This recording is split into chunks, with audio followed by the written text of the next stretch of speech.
Steel boots stomping, crashing the floor. Two wild Yinzers kicking through the door. Loud like a jag off at a pins game fight. Brace yourself, this ride ain't polite. Two dumb Yinzers, loud and proud. Heads in the clouds, voices in the crowd. Chaos brewing, they don't play nice. Hold on to your iron and grab your prime anti-slice.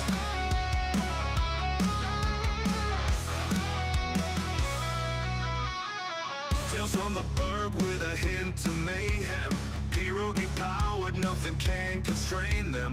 Knocking back stories like an icy cold brew. You never know what these two might spew. Two dumb Yinzers, loud and proud. Heads in the clouds, voices in the crowd. Chaos brewing, they don't play nice. Hold on to your iron and grab your prime anti-slice.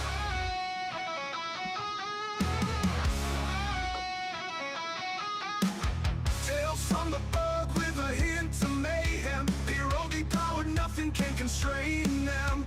Knocking back stories like an icy cold brew. You never know what these two might spew. Two dumb Yinzers, loud and proud. Heads in the clouds, voices in the crowd. Chaos brewing, they don't play nice. Hold on to your iron and grab your prime anti-slice. Rivers collide where the laughs always flow. Black and gold thunder everywhere they go. The madcap kings breaking every mold. With two dumb Yinzers, the stories don't get old. Two dumb Yinzers, loud and proud. Heads in the clouds, voices in the crowd. Chaos brewing, they don't play nice. Hold on to your iron and grab your prime anti-slice.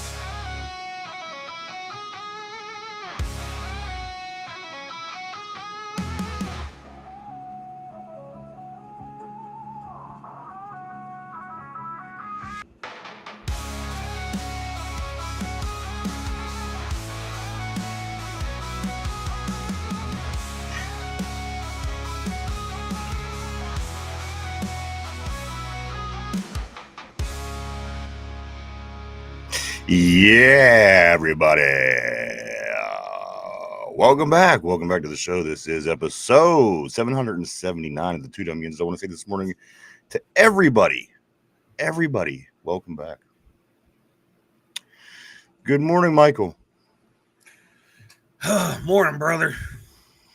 I got to be honest with you. I the board had me laughing already. It wasn't even Me the show hasn't too. even started yet. I do want to say good morning to Jen and to John on the board.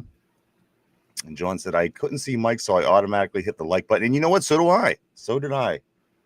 Everybody's hitting the like button pretty early today, Mike, and probably all for the same reason. But how you doing today, sir? You know what? I'm going to give the people what they want. There we go. There we go. Wow. The likes and views are about to shoot through the roof. This only took 779 episodes to figure out. Damn it. Gosh. I mean, with a mug like this, I'm surprised, people don't want to see it more. You know what? I actually got a glimpse at the real face. I haven't seen it in a while because of the glasses, the scarlet. But before we went on the air, Mike was not made up. And I got to be honest, it was as scary as you would imagine. Yes, everybody, it's scary. You know what was also scary? I almost dropped the shades in the toilet this morning. That is scary. Good morning to Corey. Good morning to Jen. Good morning to John. Jen says, good morning, Steelers family. Good morning to Corey, everybody. Welcome back to the show. This is episode 779, guys. This is the last weekend without NFL football as far as games being played. I mean, there isn't going to be any games played in some weekends, but it all starts next week with camp starting just this week for every team. Next week, less than 1 week away, Mike, we have an NFL game on TV, the Lions and the Chargers, next Thursday night. Next Friday, the Steelers do have their Friday Night Lights at camp. And then beyond that, it's go time. We're 2 weeks from right now. 2 weeks from right now, we are on the eve of the Steelers' first preseason game of the year against Jacksonville in Jacksonville. Couldn't be any closer, guys. Of course, camp is the big topic of the day. We'll talk about that in plenty today. I do want to say good morning to everybody on the board. Welcome. Shitty shades. Jen is saying your glasses would be the shitty shades if they fell in the toilet. Aaron, hey, how you? Excuse me, how you doing today, Aaron? Aaron says, here we go, Steelers. And then John says, 779 is the number of trips I made to pee at night this week. Good morning, everybody. So, a few things before we do get started, Mike. Do you remember last camp? All the extra people that were there, and it was Sierra. Sierra was there for Russell Wilson, and Glorilla was there. I don't know why Glorilla was there, but Glorilla was there. I thought at the time it was because of Justin Fields, but I don't know. I don't have any idea. But my Glorilla was arrested just 1 year since the last training camp. Glorilla arrested after drugs are found in her home following a burglary. How do you call the cops about a burglary if you have all your drugs laying around? And also, what kind of drugs does she have? Cops don't even bust you for weed anymore. I thought it was weed, and Georgia is like, we ain't having that. Who gets busted for weed? Well, I guess Gloria Hallelujah Woods. Gloria Hallelujah is the real name of Glorilla. But again, guys, just last year she was here at camp with us. This year, she just got busted for, again, pick up your weed whenever you're calling the cops because somebody burglarized your home. And two, what kind of burglar was this? They didn't even find your drugs. Right. Why would you even, who cares at that point? Who cares? Don't call. All I got to say is the Steelers, we know when to get rid of our head case wide receivers, and we know when to get rid of our celebrities. Yeah, I guess so. Also, Mike, other news. A clay shooting range owned by Bob Nutting. Yes, our beloved baseball team owner here in Pittsburgh, Bob Nutting, Mike. A clay shooting range owned by Bob Nutting is named the main source of a lead contamination in a nearby creek. Mike, can we just get this? Can this get him the fuck out of this town already? I would love to see him gone. No, nothing good comes from Bob. Nothing comes good from this guy. No, nothing at all. He's an idiot. Just get rid of him. And finally, Mike, the University of Pittsburgh's dining hall. That's right. The dining hall in the University of Pitt was named the best dining hall in the country. So say what you want with your football games and your college playoff wins.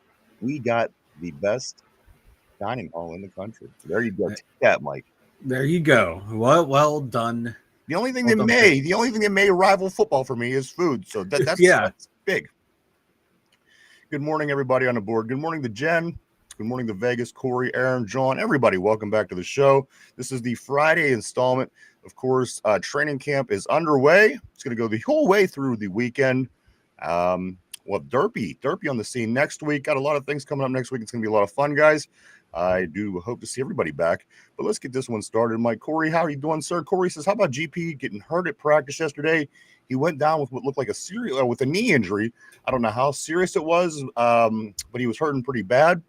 Calf cramp. I just looked it up, and they say he had a calf cramp is what I saw. And another quick update, guys. Anybody that was worried about Justin Fields, he's back at practice. He was his toe was stepped on apparently yesterday, and what it was, and it was dislocated. However, they had him on a day-to-day as of yesterday, and as of today, he's back out on the field. So, guys, Justin Fields will be okay, if anybody cared. But there you go. Vegas, good morning. He says the burglars are petty. They left the drugs in her home and called the cops on her. Yeah. What the F? You know what I mean? What are you stealing if you ain't stealing the drugs? Right.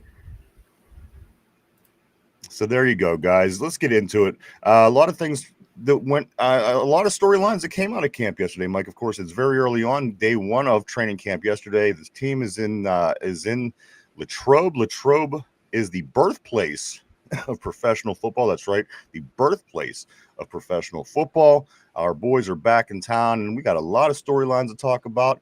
Today, day two, will be kicking off at 1:55 today. So that gives us enough time, Mike, to get in, say what we got to say, and then all the new storylines will be kicking off for Monday's show and through the weekend, guys. Of course, all through the weekend, the team will be at training camp at St. Vincent College in Latrobe. 1:55 every day is the start time, in case anybody was wondering. Corey says calf. He was crying on the ground with a cramp, pussy. Yeah, that's GP, everybody. As far as the Steelers go, the camp couldn't have started any worse, I guess you could say. We get the word that Isaac Seumalo is out for a little while with a non-related football injury, and then this camp practice gets started off with Aaron Rodgers throwing an interception to Patrick Queen. And this got everybody excited. For one, the guys are still in shorts and helmets. For two, it was the first practice of the season. For three, it was the first throw of the first practice of the season. But it is a storyline nonetheless, Mike, so let's get into it. Let's do it. Aaron Rodgers he throws an interception on the first pass of his game yesterday, Mike.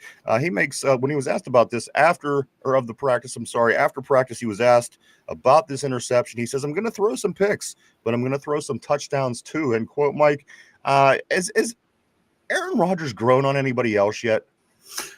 Yeah. I got to be honest. We're all the things you can say about him, Mike, you got to say we're in a better place than we were in a lot of situations over the past 5 years. And whether it be Aaron Rodgers or not, you got to be happy with that.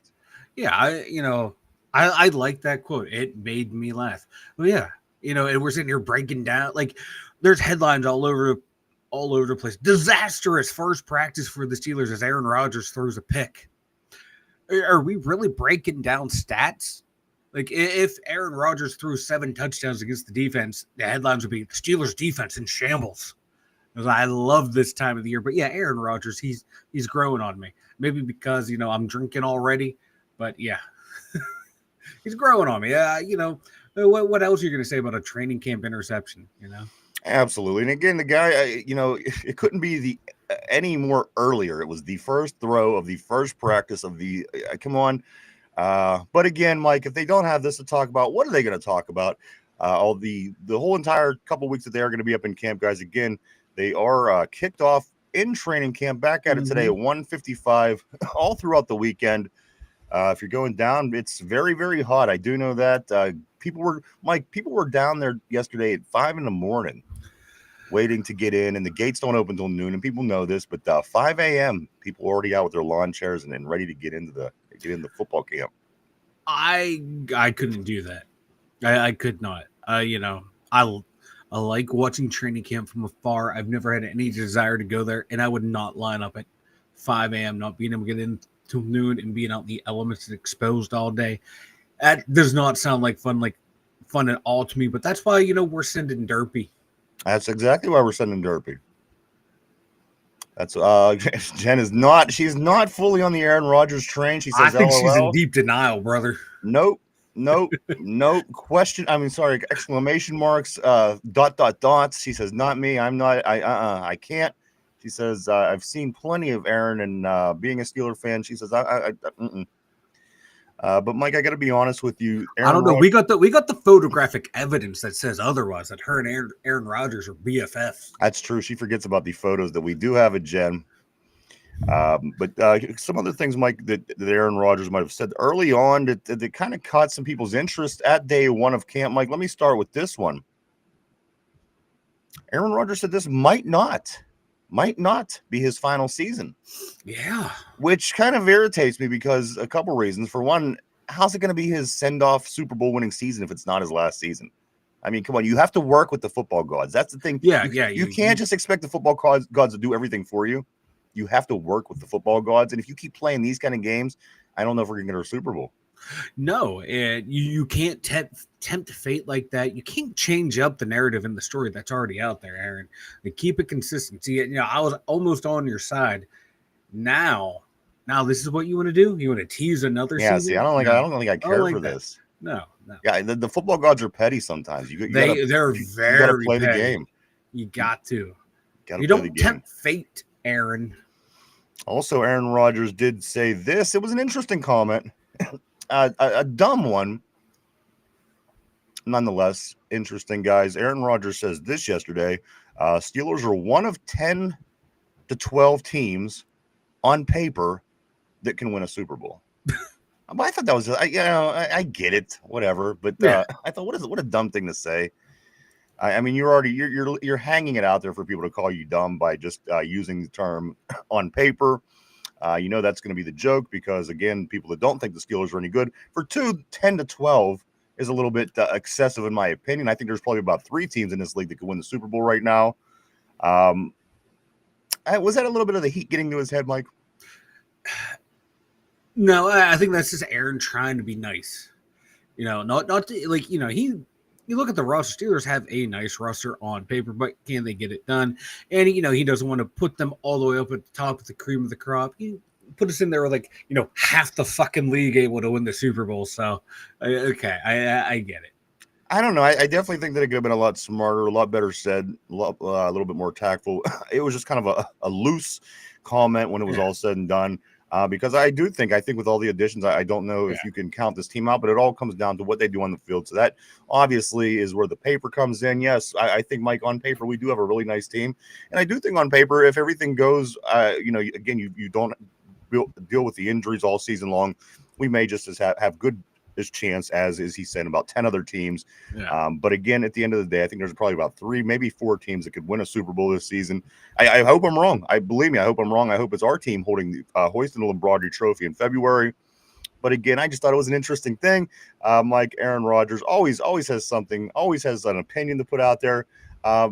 So I'm sure we'll be hearing a lot more things that we like, things that we don't like. But at the end of the day, one thing that you do have to like about Aaron Rodgers, Mike, is his commitment or his appearance to the commitment of this football team and what it is this team is going to do moving forward. And he's very, he places himself in it, and he's doing it in a way. And again, that's why I asked this question: is Aaron Rodgers growing on you? Because he's doing it in a way, Mike, that you don't hate him. He's saying the right things, and you knew the guy that whoever came in is going to have to say the right things. But he came in, he's saying the right things, he's doing the right things. He came out and he threw an interception. He kind of, just told it like it was. It's going to happen. I'm going to throw the ball. I'm going to throw interceptions. I'm also going to throw touchdowns. There's just something about him that's growing on Pittsburgh people. I can feel it, Mike, especially as camp's kicking off, especially as seeing the crowd build in Latrobe this week. People excited to see this football team. I really think that people were buying into Aaron Rodgers. It feels good, Mike. Yeah, and more importantly, the players are buying into Aaron Rodgers. That's the key thing right there. And I'm sure we're probably going to talk about it, but Howard has nothing but praise for Aaron Rodgers, the way he's treating him. DK Metcalf joking around about Aaron Rodgers. I thought Aaron was stopping over to play video games with me. He saw me playing, asked what was up, because they share a suite next to each other. So a couple other guys on the team were saying, all the right things about Aaron. Like, he's there with everyone, laughing, joking, having a good time, not setting himself apart. So, he's being a good teammate, and out of your quarterback, that's what you want to hear. You want to hear everyone on offense and defense rallying around this guy. And and even if half the fan base doesn't really warm up to Aaron Rodgers, that really doesn't matter. All that matters is as long as that team does.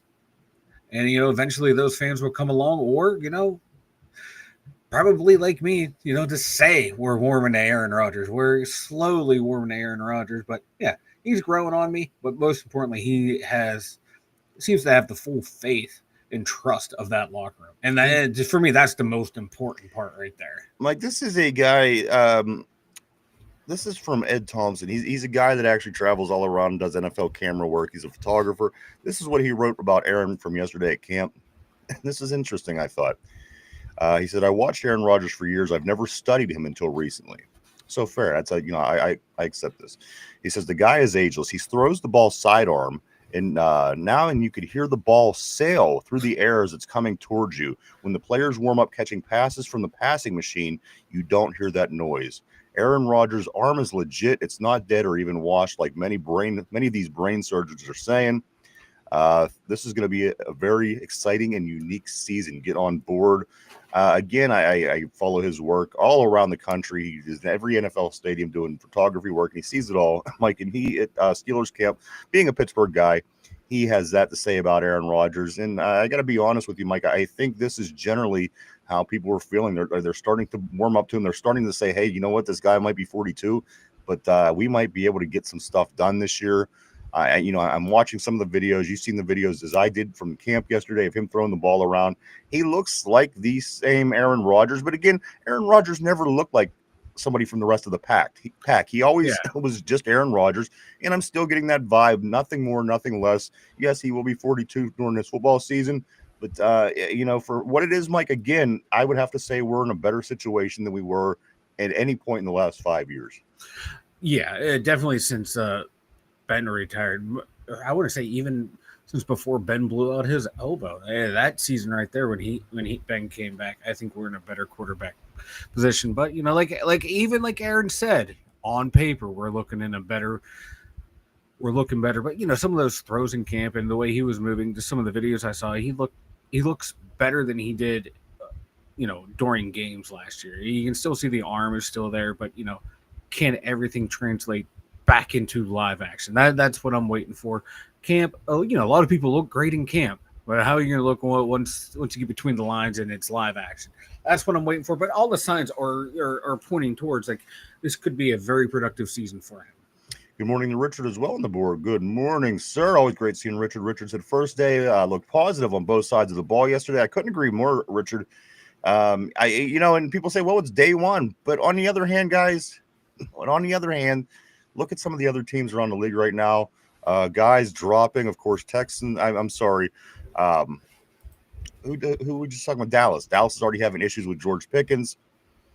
And then, of course, the injury with the Jets yesterday. But, again, Justin Fields is back today, so it wasn't too serious, apparently. Mark Malone, good afternoon now to you. He says, since Haley left, and also Mark Malone says, we're the best we've been since Haley left. Good afternoon to you, Mark. Malone on the board. What up, brother? Also, Mike, I'm not going to go on and on about Aaron Rodgers. We have plenty of things to talk about from camp this week, Mike. But one of the things I do want to say is the first drive. Let's talk about the first drives yesterday. Everyone's going to talk about this. Everyone's going to say, Aaron is 42. Look at him throwing interceptions. Mike, on Aaron Rodgers' first drive of the practice with the first team, he went 1 for 3 with an interception and a penalty. And compared to Rudy, Mark Malone's boy, Rudy went 4 for 4 with the second team offense on his first drive of the day. Rudy with his caught mustache. I don't know who forgot to give him the memo that the mustache thing had already kind of came and went here, and he could lose the mustache. But Mike, right off the bat, he is as sharp as he. Come on, the thing is, he might not have all the pieces. Yeah. But Mason Rudolph's head's always in the game, Mike. You got to like seeing that from your backup guy. Again, the NFL, you're always one play away from being done for the season. So I like seeing him sharp. Me too. Like him and the twos are out there looking pretty good. And you know what? I like that for my backup quarterback, like you said. And that's what Mason is. And we can be in a whole lot worse of a situation with a backup quarterback than Mason Rudolph. I'm comfortable with him being able to run the offense for a week or 2 or 3 if Aaron ever goes down. So I like Rudy. Rudy's found his niche in the NFL. Yeah, whatever that is that he's doing right now, just keep up. He's in that Charlie Batch mode, man. Exactly. Coach, you want me back next year? Okay, just keep sending me the invite, Coach, until you don't need me no more. That's right. He got a guaranteed paycheck as long as he could show up on the sidelines. And as one other thing you said about Aaron was he was sharing. They're creating fostering a close bond was the term that was used, going back to Aaron Rodgers and DK Metcalf. So again, a lot of these interpersonal things that are going on in camp, with players, and that's all looking good so far. Nobody seems to be a problem. Everybody seems to be there working hard and wanting to show out, Mike. Even Omar Khan made this comment yesterday. He says he knew changes had to be made after the 2024 collapse, and here we are. Mike, this team, as I said, if you're not excited about everything that the Steelers have done in this offseason to get to this point, to bring players into fill for areas that they felt they needed to improve on from last season, maybe we lost players to free agency, and then even through the draft, Mike, we've gained a lot of talent in this offseason. And I got to be honest, Aaron Rodgers all the way down the line into the special teams to see Cameron Johnston back in there and punting the ball. again, third best statistically of all time, believe it or not. You got to say that this team it should be exciting, Mike. Winning those games against Buffalo, Kansas City, Philadelphia, teams like this is going to be the key. And this is why this particular team has been put together the way that it is. The secondary scary. A lot of things, again, Mike, we'll get into as the show goes on. But you got to be, you got to start. I'm starting to feel optimistic. I really am. I don't know if it's Mark Malone optimism, but I'm starting to feel better as time goes on. We're here in training camp, Mike. We're 2 weeks away from the eve of the first Steeler game of the season, guys, against Jacksonville in the preseason. I'm starting to feel really good, man. A lot of the negativity that was lingering, it was lingering all off season. It's all starting to melt away, Mike. I'm starting to feel good about things. You're seeing the guys out there. You're seeing the product being put to work. I got to be honest with you. I'm starting to feel good about what I'm seeing. I'm cautiously optimistic. That's just how I am anyway. I always, I plan for the worst and hope for the best. And, it's camp. It's the first day of actual practices they had yesterday. So for me, the slate is wiped clean from last year. It's a brand new team. Like you said, 11 out of 22 new starters. That's, it's a whole new roster basically. And so you have to take everything fresh and new now. You wash away from last year because half these guys are new. We brought in Super Bowl champions, guys who just won a Super Bowl last year, and guys who want to, pass on their knowledge to that next generation while also still adding to their legacy. I'm optimistic of what we have. I want to, the first day of camp, reports look good. Defense always seems to be better than the offense for some odd reason. Just about every team is the same way. So the Steelers are tracking right along with the rest of the NFL. I just can't wait for preseason games, start to see a little bit more. I want to get more into practices too as we get on that first day. A guy can look like a winner on day one, a guy look like a loser on day one. By the end of the camp, that first day loser has probably had the best camp that we've ever seen. That first day winner looks like a total bum at that point. It's a war of attrition at this point. So I'm cautiously optimistic, but it's the new football season. How can you not get excited? I just guys are going to have padded practices soon. People are going to start hitting each other. There's going to start being fights there. I can't wait for that. I want to see the competitive juices going. Yeah, a lot of great stuff going on. Let's grab a couple messages off the board. Corey says, I'm happy about Ramsey being all over the place, looking like a young man again, and bummed that Jonnu went down already. Mark Malone says, I don't see how we don't start the season 4-0. And RB says, I got some tape from yesterday. You can see a massive difference for the team, for the better in Johnson than Nagy. Sorry. I know it's camp and shorts, but the vision and cut and go is 5 times better. That's all. I agree. Don't get me wrong, but for somebody that never played a snap in the league, that's always going to be a thing for me. How does the rookie make the adjustments when the whistle is blown? When it starts to count.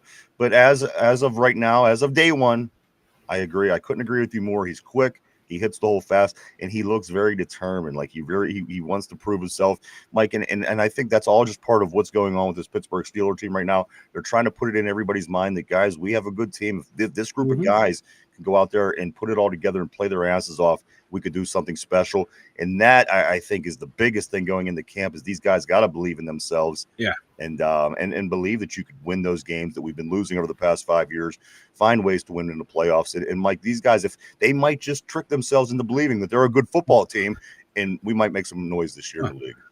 Hey, I know we say it a lot, but it's something you shouldn't take lightly. They were a 10-3 team at one point last year. There is a foundation of a good team in there. There's a foundation, yeah. Yeah, and hearing guys who used to be in the league, they know going into camp whether they're going to have a good team or not. So you can go in and try and say, hell yeah, man, we're gonna have a good year. Deep down inside, looking around dude, a lot of us should not even be on an NFL roster, let alone starting. Whereas this Steeler team, they can look around and go, every spot we have guys who are starters at every spot on the team. So yeah, they have a right to have some confidence in themselves to be like, yeah, we have a team that can do this. Yeah, we have some older Like, why guys don't here. you turn your They can still picture ball off? out. Why don't you turn your picture off so we can get some more likes, would you? Yeah, Anything for the show, brother. Well, you know what? Anything for the show. I like it. I like it a lot. RB says also it makes me laugh when people say they like what we were doing at camp, and then the season starts and Tomlin shuts it all down and turns into the same vanilla BS. That's one thing that you got to hope that we don't see this year. We brought in mad talent. We really did. Say what you want about the guys' ages, but this team has to be one of the more talented teams in the league. Just being able to put it all together, Mike, I think is going to be the big thing. If they can put it together and continue month after month after month, all the way up, at least through January, to believe in themselves, I think that this team should be able to do good things. And as you said, Mike, this team was 10-3 last year. Mm-hmm. 3/4 of the way through the season. You take out, and I don't ever want to say take out them tough games, because again, let's say they win 3 of the last 4 against teams that aren't as good. Yeah. Then you set yourself up for failure in the playoffs because you think that you're a lot better than what you are, and you're a little more lax in preparation. So I think mindset and lack of injuries could be 2 very big things for this team this year, Mike. Staying healthy and keeping the guys' heads in the right place for 4 to 5 to 6 months in a row. It's not an easy thing to do. That's why only certain teams look the way they do in January and in February, and the rest of the teams don't. It's an effort from top to bottom, and I hope that this group of guys can hang in there long enough to make some noise in January to even make it to February. Again, Mike, the optimism, it's starting to spew out of my pores as we get closer to the season. Only 2 weeks from right now, guys, we'll be on the eve of the very first preseason game for the Steelers down in Jacksonville. Guys, this time next week, we'll already have an NFL game in the books, as Thursday night, the Chargers will be taking on the Detroit Lions, guys, next Thursday. We're less than a week away from NFL football. I can't wait. Good morning to Finch. Thanks, Finch, on the board. Always great to see Fincher, the host of the Three Gooners. Thank you, sir. Always great. He says vanilla extract rules. Hell yeah. I believe you're vanilla extract, Mike. I'm vanilla thunder. That phony who was on here before, that Mike guy, he was vanilla extract. Mike, let's jump across the ball to the defensive side. There is a lot of things that we are going to go over today, Mike. And the defense, I think, is, obviously day one in shorts, practice one, hitting on all cylinders. I think that everybody could say that when you watch tape from yesterday, these guys look like they're ready to play football like a week ago. I kid you not. They're quick. They're to the point. The linebackers know that there's mad talent in the linebacking core. The DBs know that there's mad talent in the DB core. And I got to be honest with you, getting a look at Derek Harmon, Mike, making some big plays in his initial. Again, guys, yes, shorts, sweats, shorts and helmets and sweats, I guess is what we used to call it. Shorts and helmets, guys. From what you see of Derek Harmon, Mike, he swats down an Aaron Rodgers pass. He blows up a run on back-to-back plays. Yes, day one. And if anybody, let's spare that, because we all understand. I just know as soon as I say something good, somebody will hop on the board and like, Ryan, it's only day one of camp. And believe me, I understand. But I got to be honest with you guys. From what I'm seeing from Derek Harmon, Mike, in day one, you got to like what you see. You definitely don't walk away from day one saying, "Oh, I don't know." As if maybe as if you were a Jets fan or somebody else who just started camp this week as well, that may not be as optimistic as we are at this point, Mike. You got to be again walking away saying, "I'm happy. I'm happy." Yeah, like that. That's what you want to see out of your first round pick. That same explosiveness that he showed in college, and that's what we saw. So it's translating from college to the pros. Yeah, t-shirts and shorts, but that's what I want to see. I want to see everything progress the way it should. I didn't want him slow off the ball in t-shirts and shorts, because that would be a major red flag. But no, that's a good sign. These are good things to see right now, that he's playing like a top round pick should be playing, participating in practice. I watched film from Abdul Carter, because he's Penn State guy, so I'm going to follow his career. He looked phenomenal for the Giants, and Derek Harmon looked just as quick as him. So I'm liking what I'm seeing. He's doing what he's supposed to do, and he's flashing the same type of quickness that we're seeing at a guy who's smaller in a top 5 pick overall in Abdul Carter. So yeah, I'm liking what I'm seeing out of him. It'd be a red flag if he wasn't moving like the way he did in college. You know what? I'm going to be honest with you. I don't pay much attention to Penn State. That's your team. But you said that Abdul Carter's a giant. Isn't it funny that all these Penn State guys, all the good ones, they end up going to the terrible New York team? Yes, the Giants. And their careers are. And then the Pitt guys, all their good guys, they end up going to the Jets, and it screws them. I don't know what it is. Right? We always have good talent that goes off to the Jets, and it's like, why? That just stinks. I didn't even dawn on me until you mentioned Carter, because again, the running back Saquon went there for his first 5 years, and that studded his his showcase of what he can do in the league. And I have a feeling the same thing's going to happen to Abdul Carter. It's a shame. Now that you said that, I never noticed the Penn State Giants connection. As you brought that up, like a lot of dudes went to the Jets from Pitt. Let's see. I think as soon as Arthur Smith creates game plans that look good in camp but don't translate to games because nobody is trying really until the games count for something. That's Corey. Corey also follows it up by saying, so I do want to be optimistic, but I don't want to feel fooled by what happens in camp, good or bad. You know what? I agree, Corey. But on the other hand, I mean, we have to be hopeful, right? We want our team to win every year. And I think that this could be the best team that we've seen, certainly in the last 5 years. So I don't know if it would be getting fooled at this point, because again, we already know that it's not easy. We're seeing year after year after year that we're not getting it done. So I think that it's safe to feel somewhat optimistic and to feel good about what we're seeing so far. Again, you could be the Jets. Your quarterback could have went down, getting his toe stepped on day one, and never really have a chance. I mean, come on, the Jets win one Super Bowl in a gazillion years. So again, compared to what's going on, I feel good about this, guys. I probably about as good as I should feel. I don't want to feel too much better, and I don't want to feel worse about it. Richard says, yes, the defense looked very impressive yesterday. As far as the defense, Mike, we're going to get into the notes on that in just a few minutes. Let's catch up on some of the messages first. RB says, remember 3 years ago, we did all this creative stuff on defense, then absolutely clown Burrow week 1. Then you heard Flores got a ton of credit, and the rest of the season it came to the same old cover 2-3. Huge ass forever, my man. What's going on? Good afternoon to you, sir. He says, mostly excited about Caleb Johnson, Derek Harmon, and Roman Wilson, young up-and-coming guys. Of course, Roman Wilson getting wide receiver 2 reps yesterday. So this, it got people talking, whatever that means and whatever it's going to mean down the road, we don't know. But we do know that Roman Wilson was getting wide receiver 2 reps. Nice. That's what I thought. RB says, remember when Haley had an offense set up to go through the wing tight end in all camp and preseason? It was amazing. Regular season started and you got no. Yeah, no. Huge ass forever says, thinking that the defense will get ran over might be okay against the pass, but not physical enough to stop the run. That's a concern of mine too, Mike. We talked a little bit about that yesterday at the top of the show about would we trade Scary Terry for Highsmith. And you know what? The more I thought about it, he is a very big part of stopping the run on the left side of the on their right side of the line. Yeah. Mike, and the more I thought about it, I would take Scary Terry just because he's such a talent and he is such a playmaker.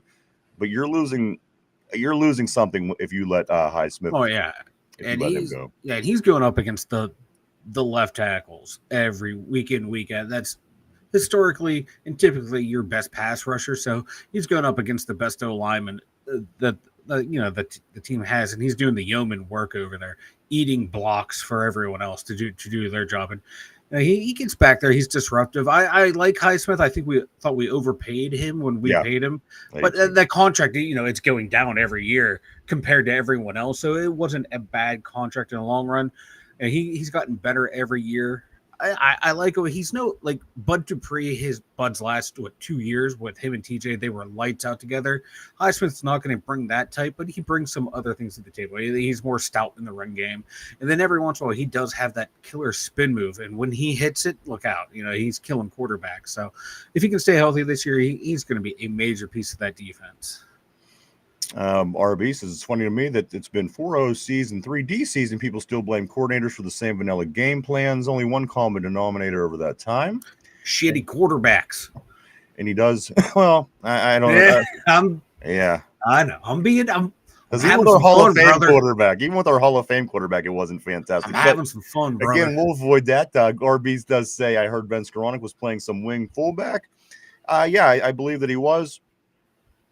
Again, guys, I'm sure we're going to see a billion different things here in the next couple of weeks as we get ready. Mike, I do know that camp goes all the way through the first preseason game. I think they still have two practices at training camp after Jacksonville.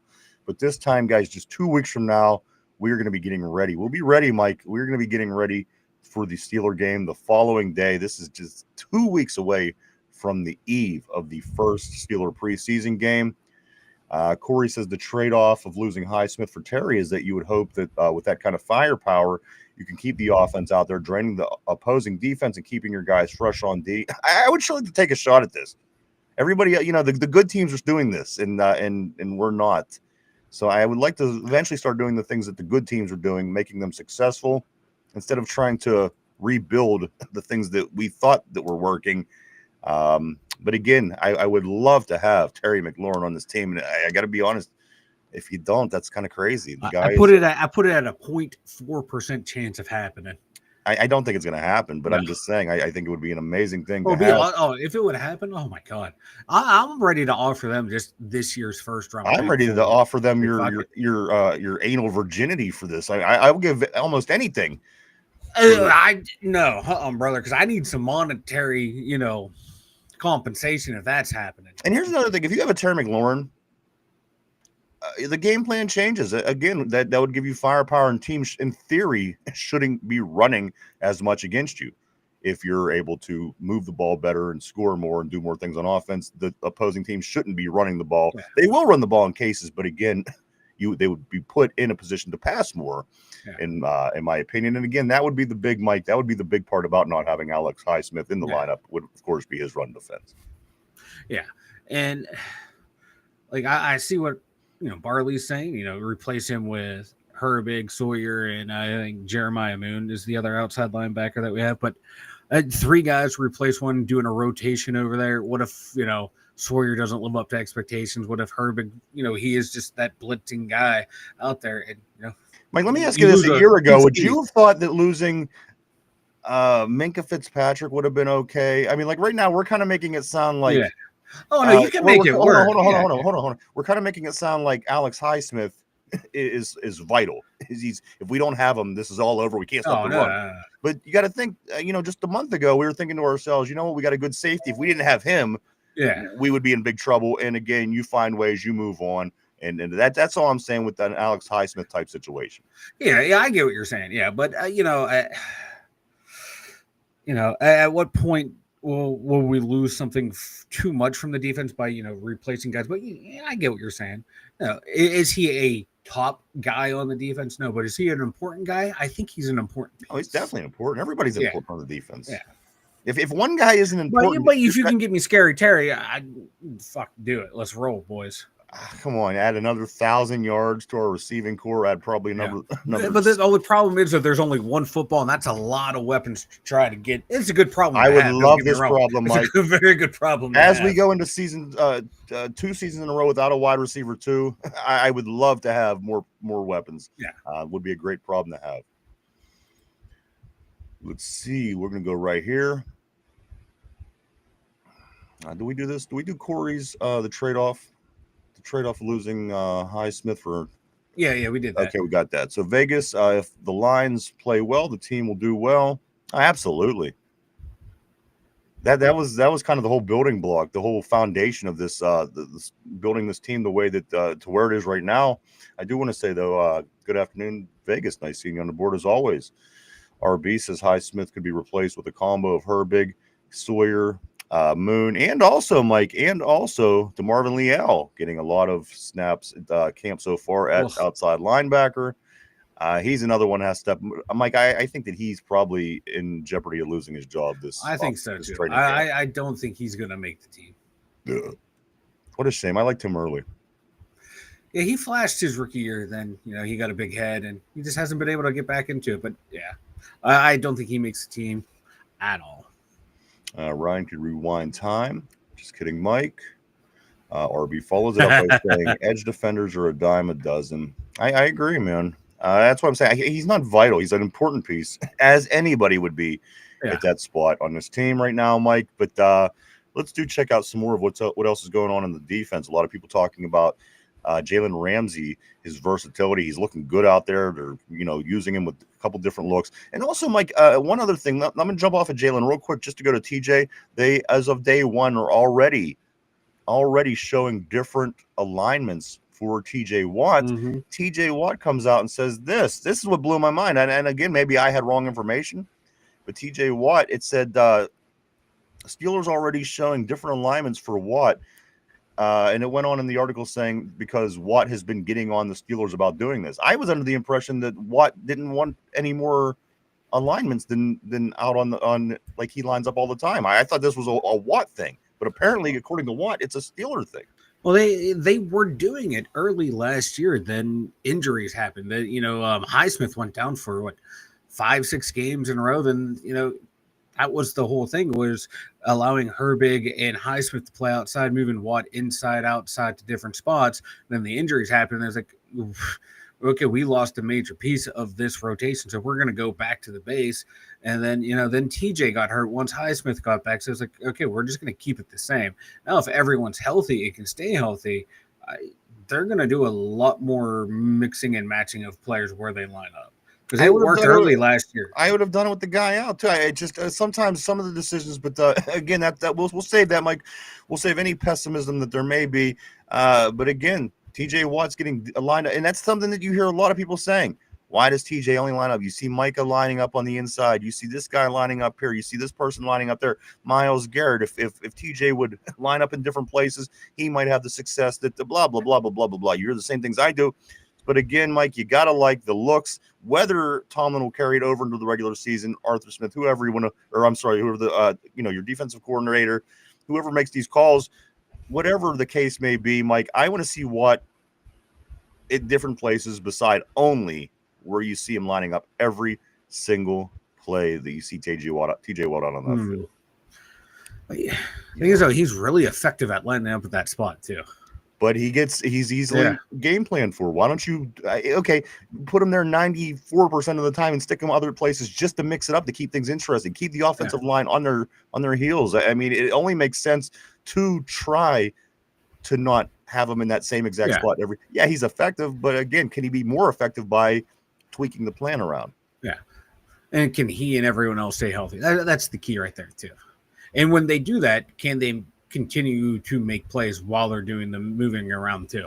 Well, it's pro football. If you can't, maybe you're in the wrong business. Yeah, I mean, come on, these should be things that you should be able to do. I'm just saying. And again, Mike, as everybody prepares for TJ lining up in that same spot, you would think some kind of variable would be to our advantage. But we'll see. We will see if that actually ends up happening, Mike. RB says DeMarvin Leal is a 4-3 end, awful fit. You know what? Again, I liked some of what I've seen him in year one, but it's probably been since his rookie year, Mike, since I've seen anything from him that I thought was worth anything. That was it, yeah. And he's done. He's toast. That's another typical Kevin Colbert tweener pick in the late rounds that did not pan out. No, it was a third-round pick, I believe. Again with the Colbert. Mike goes on about this Colbert all the time like anybody cares. Hey, you know what? If there's a huge swath of Steeler fans that think Kevin Colbert never made a bad draft pick. No, they don't. Nobody cares, Mike. I got to be honest with you. You're the only person I ever hear say that name anymore. You're the only person. But you know what? That's fine. We will move on, but I got to be honest with you, people. It's the GM of the Steelers. They either we got good players, we don't got good players. I don't care at this point, Mike. Here we are with this team. If he was so bad, the GM right now would have gotten rid of him a couple years ago when he stepped in. But let's talk about the team. The team is what's important here, Mike. Corey says, as long as your trenches are strong, you're a Super Bowl contender. If one side of your trenches are weak, it sinks you late in the year always. And I think you can use the trenches to drain the clock. Absolutely, Corey, I agree. He also follows it up by saying, if our offense is bad and can't move the ball, you know what? We made adjustments again. We've brought in different players again. So we're going to get a look at it with a whole different group of guys. If the season turns out the same way that it has last year, and the year before, and the year before, and the year before. You know what I'm saying? So we'll take a look at this group of guys. We got a different quarterback. We got a different running back. We got a different wide receiver. You know, Mike, there's a lot that we're going to learn, I think, this year. And some people, if this thing doesn't go right, are going to say the same thing. They're going to say, well, that confirms what I said. The coaching is just in any good. Or so whatever happens with this team this year, Mike, I find very interesting, especially going into the Pittsburgh draft coming up in April of next year, right here in Pittsburgh. You hope for the best. You want the best. You think to yourself, there's no reason that this team shouldn't be better, at least a little bit than last year, right? Yeah, they should be a whole hell of a lot better than last year. Like, without a doubt. I think the secondary is such a big part of this, Micah. Huge improvement in the secondary. And especially if you get, you get a guy like Jalen Ramsey back there leading the way. He comes in being a vocal leader as on top of being a leader on the field. I think it could go such a long way. And he's excited to be here. He says, I'm glad to finally be a part of a team with such a storied franchise. Of course, he played for the Rams. He won a Super Bowl there. He's been on the Dolphins, who are, I'm not going to say they're as big as the Steelers because they're not, but these are pretty franchise organizations. The Dolphins were great in their time, and you know what? The Rams, they managed to make it happen every now and then. So again, you got to feel good about him feeling good about this team too. Yeah, and I like I said before, man, a lot of these veterans, they're buying in to what it means to be here, and they're wanting to win. They're wanting to succeed. They're not looking at it as oh, cool, man, I got a paycheck. And kind of like, like you see a lot of teams go out and sign a bunch of older guys. It's like, I got my big payday. I'm ready to coast. These guys all seem bought in, ready to go, and ready to win. Like, and that's the kind of player these guys are competitors, man. In the AFC North. You do not belong in the AFC North if that is not the mindset of your team. You're just not. You're going to get hurt. It's going to be a long season for you because even the teams that aren't good, Mike, they're going to beat the shit out of you if you're not ready. The Browns are going to beat the shit out of you if you're not ready. The Bengals are going to beat the shit out of you. You got to be ready to play football if you're an AFC North football player. And I agree on. I think that wholeheartedly, Mike. I think that there are some other divisions around the league that are like that as well. But ours, I think, you don't want to go into a game in the AFC North not prepared. You're going to get your ass kicked. It's going to happen. It's going to happen. Let's jump on RB's next message. Mike RB says, Corey, 100%. If the defensive line is improved like they hope, that will take doubles off the end.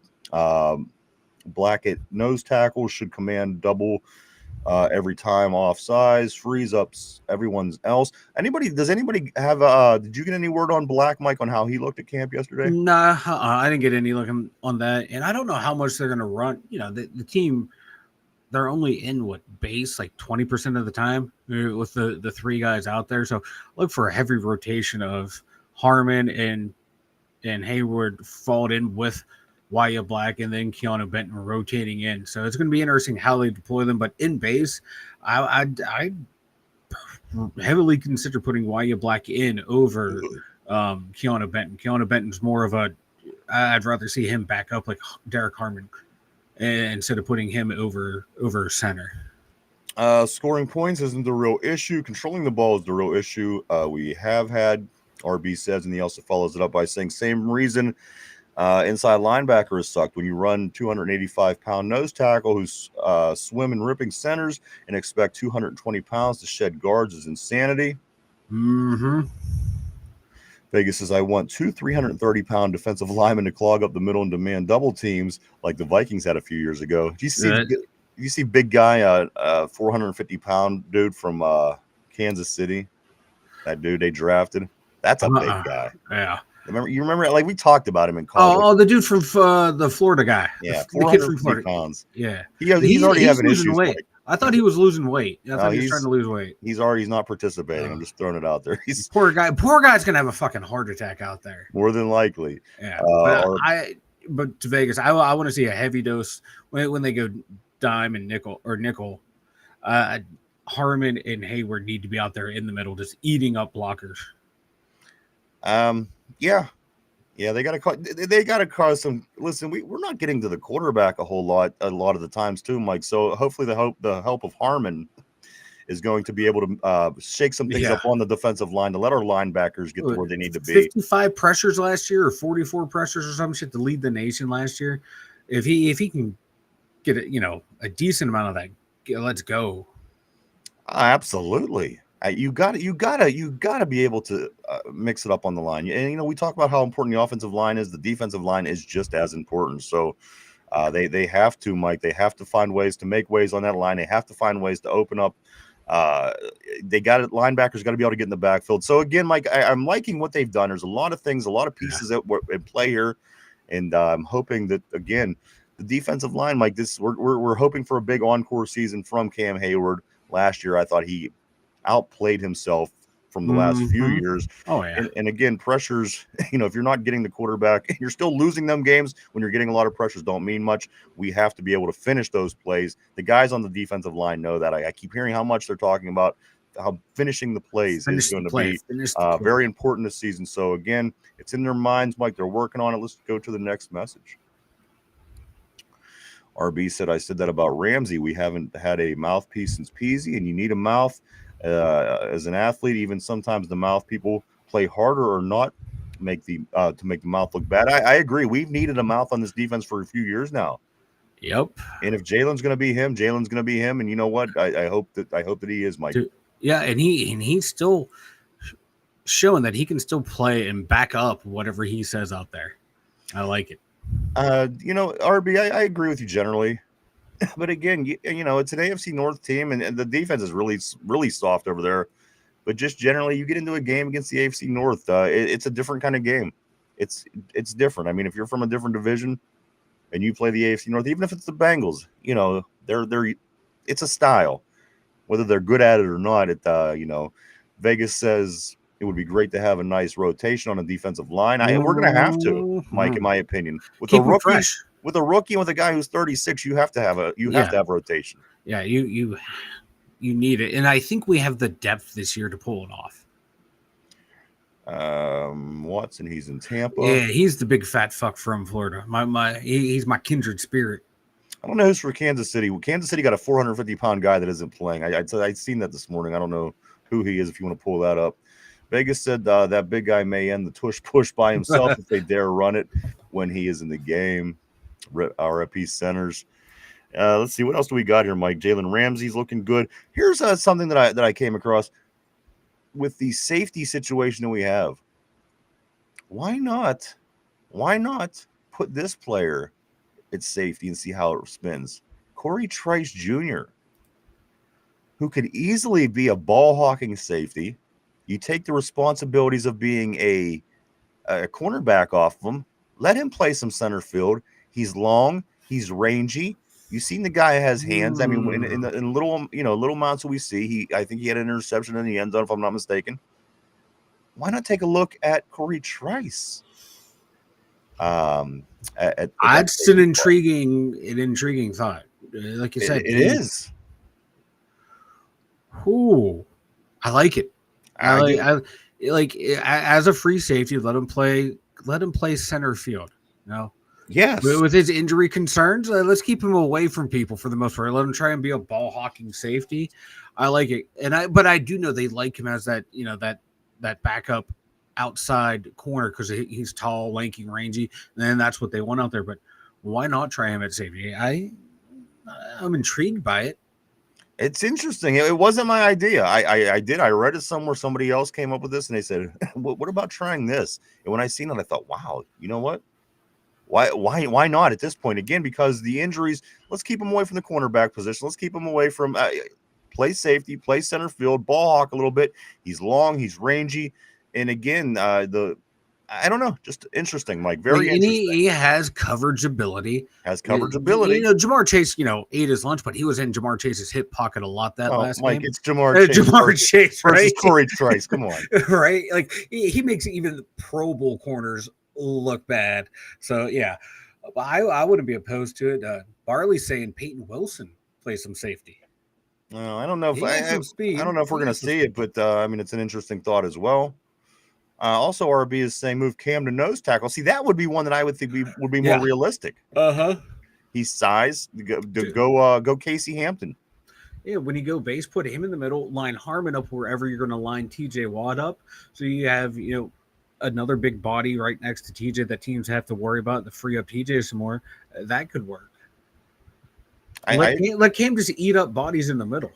Exactly. Do what Casey Hampton did. Put him over the center and have him eat up bodies. That is not a bad, especially at this point in Cam's career. Why not? Why not? Yeah. Because Benton has moves to get around guys. He's just not a true nose in that run blocking or that run stuffing sense that Big Snacks was. Also, Vegas says Ramsey's been bumping his gums since Florida State. For sure, I can only imagine what he was like in high school. Pop Warner. Oh, he was probably popped out his mom yapping his gums at the doctors. Vegas also says, will this be the first safety by committee? Listen, I mean, there's still time. A lot of Steelers are lobbying for Justin Simmons, guys. So, again, now that camp started, people are getting cut. Things are happening. There's going to be more moves, more signings, more people. And a lot of these free agents probably aren't going to be sitting at home watching football in week 1. So I don't roll that out, guys. Again, it may be safety by committee. But at this point, I'm still kind of hopeful, Mike, that maybe there's a Justin Simmons move still left in the Omar Khan's bag of tricks. And Simmons, he's taking his time, too. He wants to see, who's going to be a true contender. And, I don't blame him. He's had a really good career. Why not, make your last year, potentially your last year on a championship run? So it's going to take 2 to tango. Hopefully, if we're reaching out to him, we can convince him, hey, You're one of the missing pieces on this team that we get you. This defense is a top 3 defense with pretty good offense. Come in here and take it. Mike, one other thing about the safeties before we do move on from that position. This is I found kind of funny, of course. Juan Thornhill, when asked about playing for the Steelers, Juan Thornhill says he's excited to be on the better side. I like it. Excited to be on the better side. I like it. Of course, with his time in Cleveland, makes all the sense in the world. Mike, again, yesterday I got to be honest with you real quick. We were talking about that stupid helmet, the Browns helmet they revealed. And the guy fell off the little barge into the water. Real quick, did you happen to see the mascot walk over and throw the what is it called? The buoy, the raft, whatever it is. Yeah. The mascot walks over. The guy probably has a $500 camera easy. I mean, come on, who knows? Dude, and, the mascot walks over, just flips out the raft and walks away. I didn't notice that at first until one of the reporters I follow. He was like, I can't stop watching the mascot because there's so much going on. Yes. I'm like this. I keep watching the guy fall. I just kept watching it over and over. I mean, they're revealing the helmet. That's one thing. 2, there's a guy that falls in the water. 3, the mascot walks over, throws the raft. I mean, there's so much to take in. You have to watch the video multiple times. It's great. You really but do. Once I heard the mascot, it was great. Now there's the alternate angle where you can get a close-up look at the mascot throwing it in, and it's even better, bro. Boy, do I love Cleveland. Boy, do I love Cleveland football for these reasons. I got to be honest, Mike. Dude, I'm so glad I was born a Pittsburgh Steelers fan. Yeah. Next on the board, I do see Vegas say, I hate when they left Trice one-on-one versus Chase and rotated the safety away from him shaking my head. Yeah, come on. Yeah. Hopefully we learned, right? RB says, honestly, the defense of today, I'm all for positionless schemes. Absolutely. You have to. Come on, it's the NFL. When the good teams are doing it and you're not, you got to say to yourself, maybe maybe I have room to grow. I'm for certain players being positionless, but not everyone. No, of course. Vegas says the Raiders cut a guy they gave a 9-figure contract to not too long ago. Supposedly is on some BS when it came to rehab and his injury. Yeah, you said it. Raiders. Christian Wilkins. Yeah, they gave him a huge contract. They didn't like the way he was rehabbing his foot injury, but there's video of him 2 days ago working out, dancing and all stuff, bouncing on his feet, and then they cut him. There's something weird going on there. There's always something going on with the Raiders. When it looks like they're about to do something smart and right, which is kind of what they're doing right now. They do something stupid like this. I hope it blows up in their face. Isn't it funny? There's certain teams that just have certain themes. You just can't. They can't help themselves, man. Like the Browns, they have a theme. The Jets, they have a theme. No matter who they bring in, they sold their soul to the devil in 1960. Joe Namath sold that team soul to the devil in 1959. The Raiders have a feel. There's just teams. There's teams that just have a feel, and you know what? I guess that comes with really enjoying and learning and loving the sport, Mike. Because if you know the sport, you know what I'm talking about. Every team has their own feel, and you know what? It's very rare that they go off a track of what that feel is from their team. Yeah, no matter who the coach is, who the GM is, right? It's just always the same stuff with certain teams, and it's like ingrained into that team's DNA. I agree. Let's get back on the board. RB says Peyton Wilson had the skill set to play strong safety inside linebacker edge. Take advantage of that like you want to do. Here's the thing about Peyton Wilson. I don't want Peyton Wilson getting hurt. And maybe just having him play different spots is just I don't know. I don't know. It would probably be good. He could probably be a good safety in the league. I just did this young part in his career, Mike. I don't want him to be the guy that we lose for the season. At this point, I want him at that inside linebacker spot just to get an idea of what we're working with. If you're moving Peyton Wilson, which one of the inside LBs would play inside linebacker in his spot, Mike, if that would be the case, if he would go to safety to play? Who would be the next starter up at that? Your boy, Cole Holcomb, brother. All right, if he can stay healthy, I'm all for it. Yeah, I'm all for it. And that's there's a lot of depth on this team and a lot of positions. And a lot of these guys couldn't stay healthy for anything, Mike. Yeah. So that's one thing. Hey, if you get someone for 8 games and the other one for another 8 games, brother, that's a wash. That's if you're lucky. That's if you're lucky. Again, a lot of these players, Mike, when they go down all season. Of course, Trice early, Cole Holcomb since he's been here. The lineman, offensive lineman, your rookie wide receiver. So again, when they get hurt, they get hurt, man. And that's one thing I don't want to see from any of our star players, certainly. Aaron says if you get pressure up the middle consistently, you don't need to move Watt. They won't be able to double and triple him every play. Throw a few blitzes in there as well. I mean that's a big if too. Yeah. Of course that sounds good, but I don't know. We will see, Mike. I listen. I thought Landon Roberts was good for a lot of things that we were trying to do, but now we got Peyton Wilson in that spot. It's going to be interesting to see what play we get from the inside linebackers. And Malik Harrison too. He's another forgotten piece. He had a breakout year, or a quasi breakout year with the Ravens last year. I want to see what he can do as a rotational piece. Some of the D linemen that we picked up, especially Ukale, who we got from New England. I want to see what he can do because he had a really good breakout year after being in the league for about 6 years. Finally got consistent playing time and played well. I think he's going to be a nice rotational piece. So there's depth all over the place where they can keep rotating guys now to keep them fresh and longer for the season. I'm liking that. Vegas says he got the flu and lost his mind. I think he's talking about Wilkins. I think he follows that up by asking Ramsey sacks 2.5 under or over 2.5.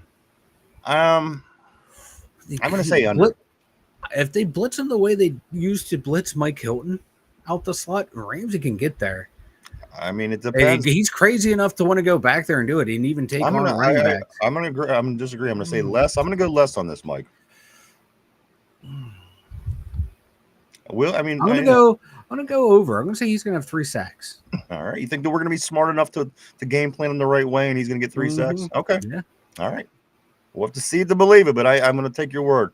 RB says the theme is bad ownership. I agree. But you know what? So is, can we say that the guy in Dallas, this team hasn't been to the championship game in 30 years.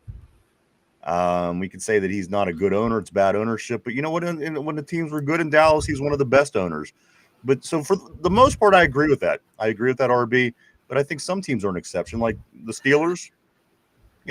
Our feel might not have been good lately. But again, at the end of the day, I don't think our ownership is bad. But for the most part, I agree with that. Teams, especially like the Jets and guys like Browns. Like this. You're right. I think the Bengals. I think you're right on with that for a lot of the teams for sure. Vegas says what's worse, his ownership ability or his haircut? Oh, brother, that's a tough one. That haircut is that's like, what do you do? Take a catalog of North Korean haircuts and said, "Hey, give me the Kim Jong-un. Give me the Kim Jong-un, but worse, brother."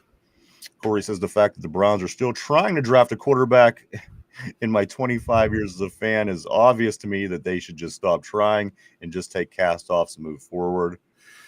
They truly are. They had something. Baker, brother. Again, that's why I always say I love Browns football. I love it. Nothing keeps you laughing or in good spirits during football season better than Browns football. Dude, they were a team. Fan. Yeah, they were a team on the come up that I was thinking, oh man, this is going to be interesting. Now they had they weren't. They had a good season. They had a good defense. They had a good line. Baker Mayfield was starting to show, and then they just completely. If you look back historically, Mike, them and the Bengals do this. They come up with a team. Here, and they can never get to the mountaintop. They just can't get good. The Browns and the Bengals can never get past that line, Mike. They just can't. And even the Bengals getting to the Super Bowl, which was semi-impressive. Yeah. The fact that they lost to our cornerback, Jalen Ramsey and the LA Rams. So let's hope those guys that we brought over from the Rams, him and Woods, Super Bowl winners over the Bengals, could maybe put a hurting on them this year, Mike. I still find it funny that the Houston Oilers have a division championship more recently than the Cleveland Browns. That's what I'm saying. Vegas says make sure to call any Browns fans and thank them for not drafting them. Hell yeah, brother. RB says with the secondary, there is no longer an excuse to never rush more than 4. I'm sorry. Vegas is also saying I was thinking that Mike Hilton angle too, Vanilla. Again, if they do, I mean, it should work, but we will see. Vegas follows that up by saying, why not go bald instead of looking like an adult that's still in special ed? At first, I thought that was directed at me, brother. I thought we were going to start beefing. Well, wait, it really is. I think it is about you. At least in my mind. Not these flowing locks, brother. At least in my mind, it's about you. What else do we got here? I don't know what we got, brother. I just, and again, as you said, Mike, early in camp, you often see the defense playing better. They've just come out, they're playing out of their mind. They come out with a lot of confidence. So, obviously from day one in camp, you need to see that carry over to preseason. You need to see that carry over to week 1 in September. We still have a ways to go. We're there. We still have a ways to go, Mike. Yeah. But again, things that we're seeing early in this camp are things that you want to see early in camp. There's not red flags. There's no guys that are really being a pain in the ass just yet anyway. And it doesn't seem to me, again, I don't know a lot of these guys that just came here. I don't know if there was any problems that they had within, this capacity with their former teams. But Mike, so far, so good. There's nobody that I'm like, watch this guy. Oh, he might be a problem. Day 1, practice 1, I'm feeling pretty good. Me too. Well, for what it's worth, right? Yeah, exactly. Once you get into like week 3, then you can start picking out patterns of, okay, who's looking good and who's really looking bad. And that first week is rough, especially the first day. Some guys are geeked out of their minds, ready to go. Other guys are like, oh God, it's hot, it's humid. My body's really not ready for this, and take them a while to get going. I mean, who was complaining about the humidity? Somebody that you said that was playing in, it was a Jalen or John who that you said that the dealing with this Pittsburgh heat, and the Pittsburgh heat is very different. It's different, brother. It sits on you. It holds you down. Yeah. The humidity, it carries weight, and it's different than Miami Heat. Yeah. And the guys, I can't remember which one was. I don't know. I don't know if they were complaining about it, but I knew like John, who he started practice. I'm not complaining. Obviously mentioned it. Yeah. But like Pittsburgh Heat and Pittsburgh Winters are like people who come from different areas like that. Oh, I'm used to the cold. They come to Pittsburgh. It's a different kind of cold, man. Our weather here is so fucking weird. Vegas says the Oilers head coach Bum Phillips was hilarious. The Bomberooski. Oh, yeah. RB says, remember when Buddy Ryan punched, was it Bum or the OC? I don't know. I don't doubt it. It was the defensive coordinator was trying to punch the offensive coordinator. I think he caught him in the jaw. threw an old man haymaker and caught him. Tell you what, them Ryans, man, they were beasts. They were defensive geniuses. No two ways about that. Vegas says, LOL. Yep, like old guy and his sad punch. Mike, this is something. Let's talk about Broderick Jones for a minute. Of course, Broderick Jones, we haven't talked about him yet today. The offensive line being such a big part of this team moving forward. Such a big part of the on-the-fly rebuild, I guess you could call it. This is what the Steelers are doing. This was said about Broderick Jones by Jerry Dulac. Jerry Dulac here from the Pittsburgh Post-Gazette says they really, really think Broderick Jones is immensely talented. Dulac said of the third-year offensive lineman, they would just like to see him mature, kind of professionally, personally, and take his job and performance just a little bit more seriously. Yeah. I mean, come on, you're in the league 3 years. Is he going to get it or is he not? Is he not, Mike? It's all up here. I said it from day one with him. The guy has all the tools, all the physical tools to play the left tackle position. It's between the ears with this guy. Is he going to get it done, Mike? Is he going to get it done by the time camp is over? Is he going to get it done by the time regular season starts? Mike, is Broderick Jones going to mature into that player for this Pittsburgh Steelers team while he's here? I hope that's all you can do at this point. He has to grow up. At some point, he has to grow up and, realize he's a professional. Coaches can't, this isn't college. It can't be holding your hand. Like, once you leave the facility, you're on your own, and they can't force you to stay there. Wish they could, because that cat needs to grow up, but we'll see. We'll see, because he needs to. And that was the report last year, is like he needs to mature. Right. Because you see these little signs of him possibly starting to mature, and then he kind of regresses, and then he goes out and he's not starting fights or causing penalties; he's breaking them up. But then there's something else with him. Like, it's always something. He does a stupid holding penalty. Is that position too big on the field, Mike, to have a guy like him? Yeah, is it a too important of a position on your football team? Even you can't even force him out to right tackle now, because you see, like the Steelers, we have TJ Watt lining up against the right tackle. Teams are starting to do that now. Like, one of the best tackles in the league, Penny Sewell, he's a right tackle for the Lions, and he's making a shit ton of money because he's one of the best offensive linemen in the league. So Broderick Jones, like, if he can't sink it, he couldn't hack it at right tackle because, I'm a natural left tackle. No more excuses, bro. You got to do it, because that's what I'm saying. Like, you have the ability. Do it. No more excuses with Broderick Jones. Ample period of time. I mean, look at the headway that a guy from West Virginia, Mike. I mean, of course, you made the point the other day that these guys, they're from Georgia, and we're bringing in these guys who are national champions. We're obviously not getting the right Georgia players. Philadelphia gets Georgia players. Right. They win a Super Bowl. Yeah. So I want to start seeing better play from Broderick Jones. We need to start seeing better play from Broderick Jones, especially if this offensive line is going to stay healthy, especially if this team is going to stay healthy, and they want to do something moving forward, making this team better.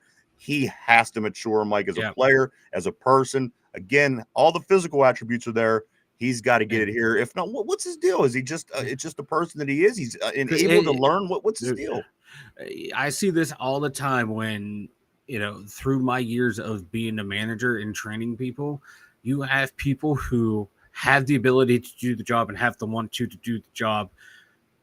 They are so fun to work with because you can mold them and they will go do what you want to do. Right. You have the people who have the want to, don't have the talent, but okay, that's challenging. You can work, find their strengths, weaknesses, get them going. The ones that suck are the ones who have the talent, have the ability, but do not have the want to. Right. Because you can't lead the horse to water, make it drink. You can set them up for success, teach them everything they need to know. You can see them individually, they know how to do this, they know how to do that, they know how to do this, but they can't put it together. Back to the Steelers. How do the Steelers that do extensive research on the rookies they're going to draft? How do you not know that a guy is a couple cents short of a dollar between the ears? How do you you just say to yourself, well, it seems like that he's this kind of guy. Let's hope that it works out. You would think that this would fall on the responsibility of recruiting and scouting and things like this, because again, Mike, they put extensive work into these guys that they're going to draft. It will, but those guys that are getting drafted, they have people coaching them how to do interviews, what to say, what to do. We should be Their coaches again, are from the talking NFL. You should have the upper hand and have better resources to know when these people are bullshitting you in the lower level. You never know, or you know how coaches are. Every team in the league thinks that I get my hands on that guy. I get my hands. I can fix but we're him. not that kind of team. We're not that kind of coach. Every team. I believe me. I understand, but from what I know is it's we're not the team that. Maybe one or two different positions it does happen for us somehow. For whatever reason, we could turn wide receivers really good, and then when they leave here, it changes. I get, but I don't know, Mike. Again, it's weird. Year 3, the guy still has the mindset of a rock. So I don't know. Can this guy be fixed? Is he going to be fixed? Yeah. And is it going to be before his time is up in Pittsburgh? Like, he needs to understand. Like, someone needs to get into his ear, dude. If you want to get life-changing money, play fucking lights out this year. Get your guaranteed life-changing money, and he's not doing anything well. So it's just Well, I'm not. Listen, he's doing a little bit well. Yeah, he shows flashes too. That's what's frustrating because you can see it. They can see it, and they're like, dude, come on, step it up. But I have hope for him. It's a new year, and we'll find out and see. Vegas' Bill Cowher chasing the ref and putting a picture of a play in his pocket will always be. That's one of my favorite. Yes, mine too. That's great. The guy had the will to win. There's no two ways about it. Dulac's become I'm not a Dulac fan. Just definitely quoting what was said about Broderick here. I've done some work with Dulac through my job, but I wouldn't say I'm a huge fan of Dulac. RB follows it up by saying Jones didn't leave Pittsburgh this year. He bought a house and stayed away from mom's cooking, spent 5 days a week at the facilities all off season, followed team workout and diet. Well, let's see how it plays out. Yeah. See, he's the kind of guy that he'll do all those things, but it's not going to change unless he got to get in here. You know what I mean? Like you're talking about these guys, Mike, they just can't. They just aren't going to get it done. They can't get out of their own way. And they always seem to want to go through the motions and they want to do the things, but they don't understand why they're doing the things. Yeah, and they're doing the things for the wrong reason. If I just show up and make everybody happy and do these things, it's gonna make it. No, you got to dig in here and find out why the hell you haven't been able to bring it together, right? Right, exactly. And, I have hope. I have hope for him this year. I do too. I have hope in all these guys. Jen says Aaron's Diva colors will come out in full force if Broderick doesn't play well. That's a good point. The guy that's watching your six is very, very, very important to the quarterback. No two ways about that. Give him some ayahuasca. Maybe they'll open up his third eye and help him with his footwork. And what if Rodgers does start getting in his ears, Jen says later on the board. And, again, guys like that, Mike. Some of them, they take crumble. It, some don't. You're right. Some crumble. Good point, Jen. Vegas says if Brojo doesn't show improvement, how high will the team draft a left tackle next year, or will they spend big and get a veteran? I can see probably spending for a veteran. And he follows that up by saying put Mount Washington next to Brojo to help keep Aaron alive. Won't be a good look for Brojo either. No, it won't be a good look. But a good point, guys. Caleb Johnson's quickness, Mike. Again, and again, I can't say it enough. Day one, practice one, and first few plays of practice. But Caleb Johnson looks like he's ready to run the ball. So did Jalen Warren. I got to say, I seen Jalen Warren break a big play from the videos I was watching, but also so much optimism, Mike, about Caleb Johnson. Of course, our rookie running back out of Iowa, working with Le'Veon Bell.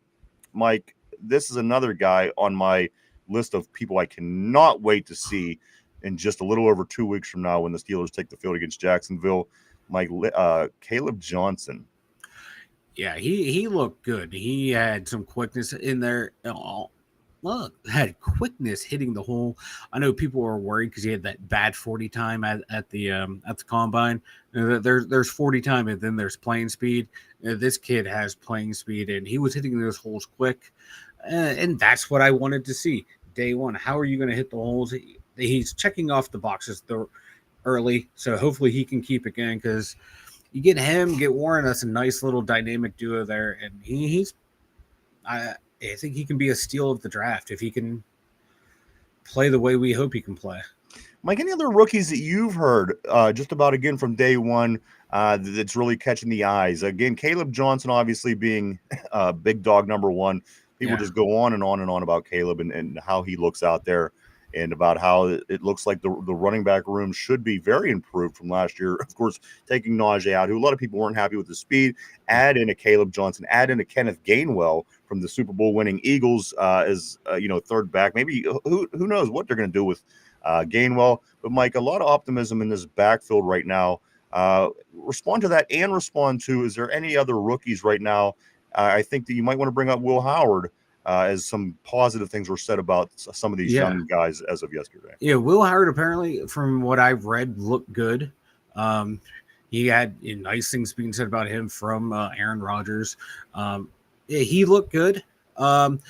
Mike, when he stepped back in the pocket, there was at one point, I don't remember, I don't know how many videos of him were out there where he stepped back, he stepped up into the pocket to avoid and then he stood there. He put his feet in the ground like a quarterback is supposed to. Better than Aaron Rodgers is looking. I got to be honest with you to this point. Aaron Rodgers, his footwork isn't great, but again, he's a legend, so it might not be dressed the same. But I got to be honest, Mike, when Will Howard stepped up in that pocket, planted his feet, and threw that ball, I felt confident with his motion, with how he felt confident in himself in that particular play. Like the one guy that I follow, who former NFL backup quarterback, who was a backup to Aaron Rodgers, he breaks down quarterbacks and he goes through all their mechanics. He's like, this is what, from being on 3 different teams, like this is what coaches look for, and going through the mechanics of Will Howard, that's like he has good footwork, good hip rotation, or he does all the little thing right, and he can make the throws that teams want to make.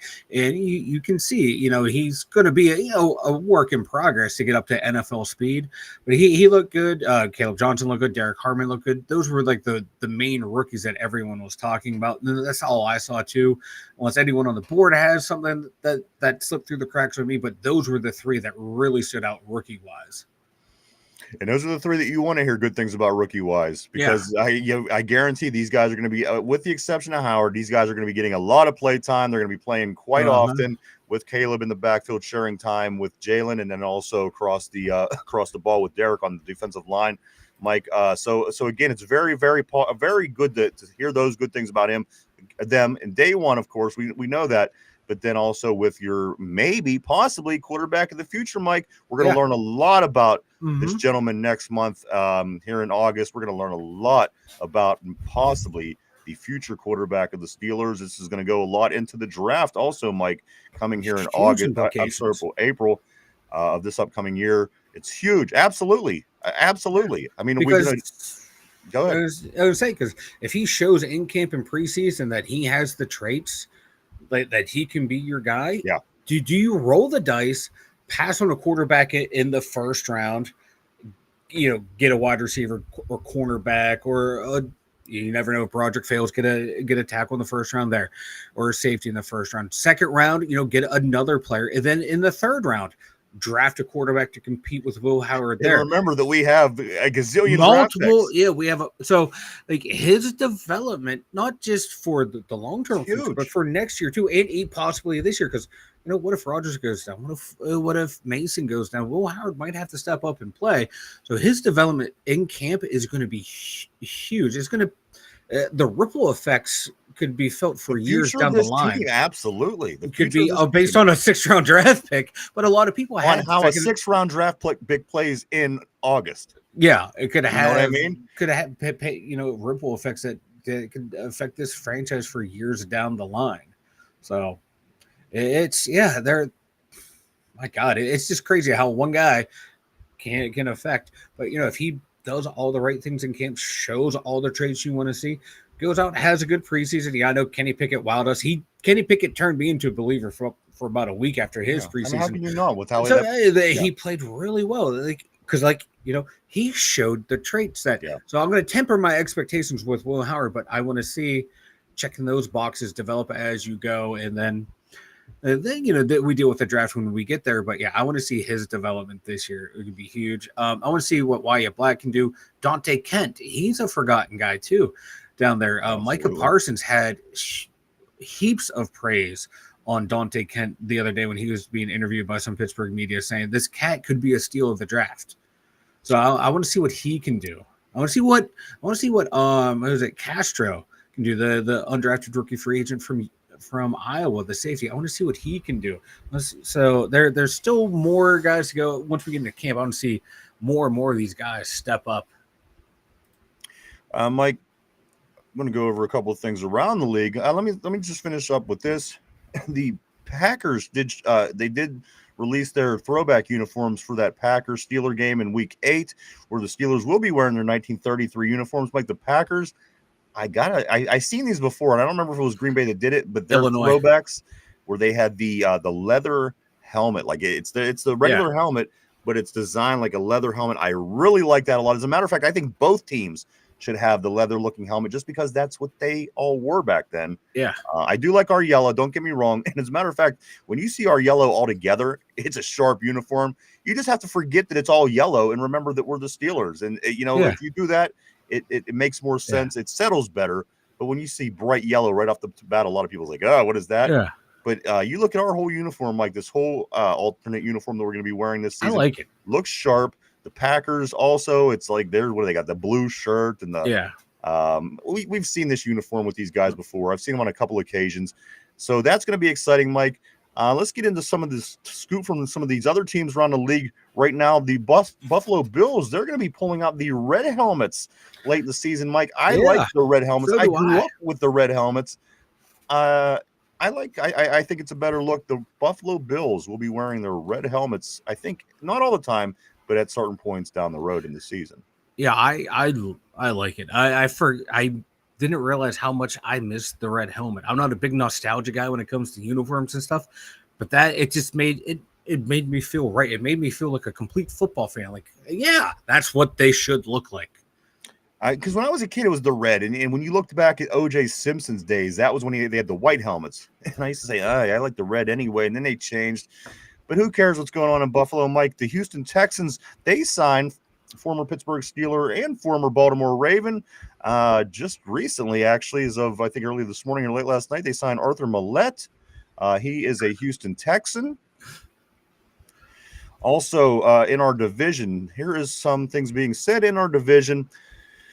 Myles Garrett, Mike, he expects not to only win the Super Bowl, but he also expects to win Defensive Player of the Year. Again, Mike, is Myles Garrett delusional? Yes, delusional, but they're not going to let him win back-to-back Defensive Players of the Year. It's not the league wouldn't. It just doesn't seem like that's what the league is letting go. And two, do you think the Cleveland Browns have any chance at all of being in the Super Bowl in February? No, but he has to tell himself that because, he signed that contract after saying, I don't want to sign here unless, the quarterback situation is going to help us win the Super Bowl. And they go out and do what they do after they sign the guy. So you got to, put out the nice image for the fans. But, in the inside, he is probably feeling. One or the other. The guy's literally up here saying he's going to win Defensive Player of the Year. He's going to win the Super Bowl. He's going to. I don't have saying that we're going to win the Super Bowl. We expect that's a bit much for that team. You should know what roster you have in your quarterback room. But winning Defensive Player of the Year, I don't have a problem for like him saying that or Watt or Micah Parsons. Those guys, I don't mind that. It's I kind of want to hear my contest, and you obviously the people that aren't better are winning some of these awards, Mike. As you look at the numbers of TJ compared to Smiles, and you can see that it's obviously biased to some degree because one guy has better numbers, but the other guy continues to be called the better player. Make it make sense. Also, Mike, around the division, Lamar Jackson comes out and says, I'm only 28. I'm just getting started. Mike, does this scare you or no? Initially, it would have scared me early in his career because I would have thought at some point by now he might have been in the Super Bowl. Because he has talent and maybe having a good team like Baltimore who could build a team around him. But he has been in the league all this time and still has been listen, as Steeler fans, I think he's unimpressive. Maybe to the rest of the league, he's an MVP. Maybe to the rest of the country, he's this player that he's coming up, making himself out to be. As a Steeler fan, I've seen plenty different. I don't think he has been what everybody else thinks that he is.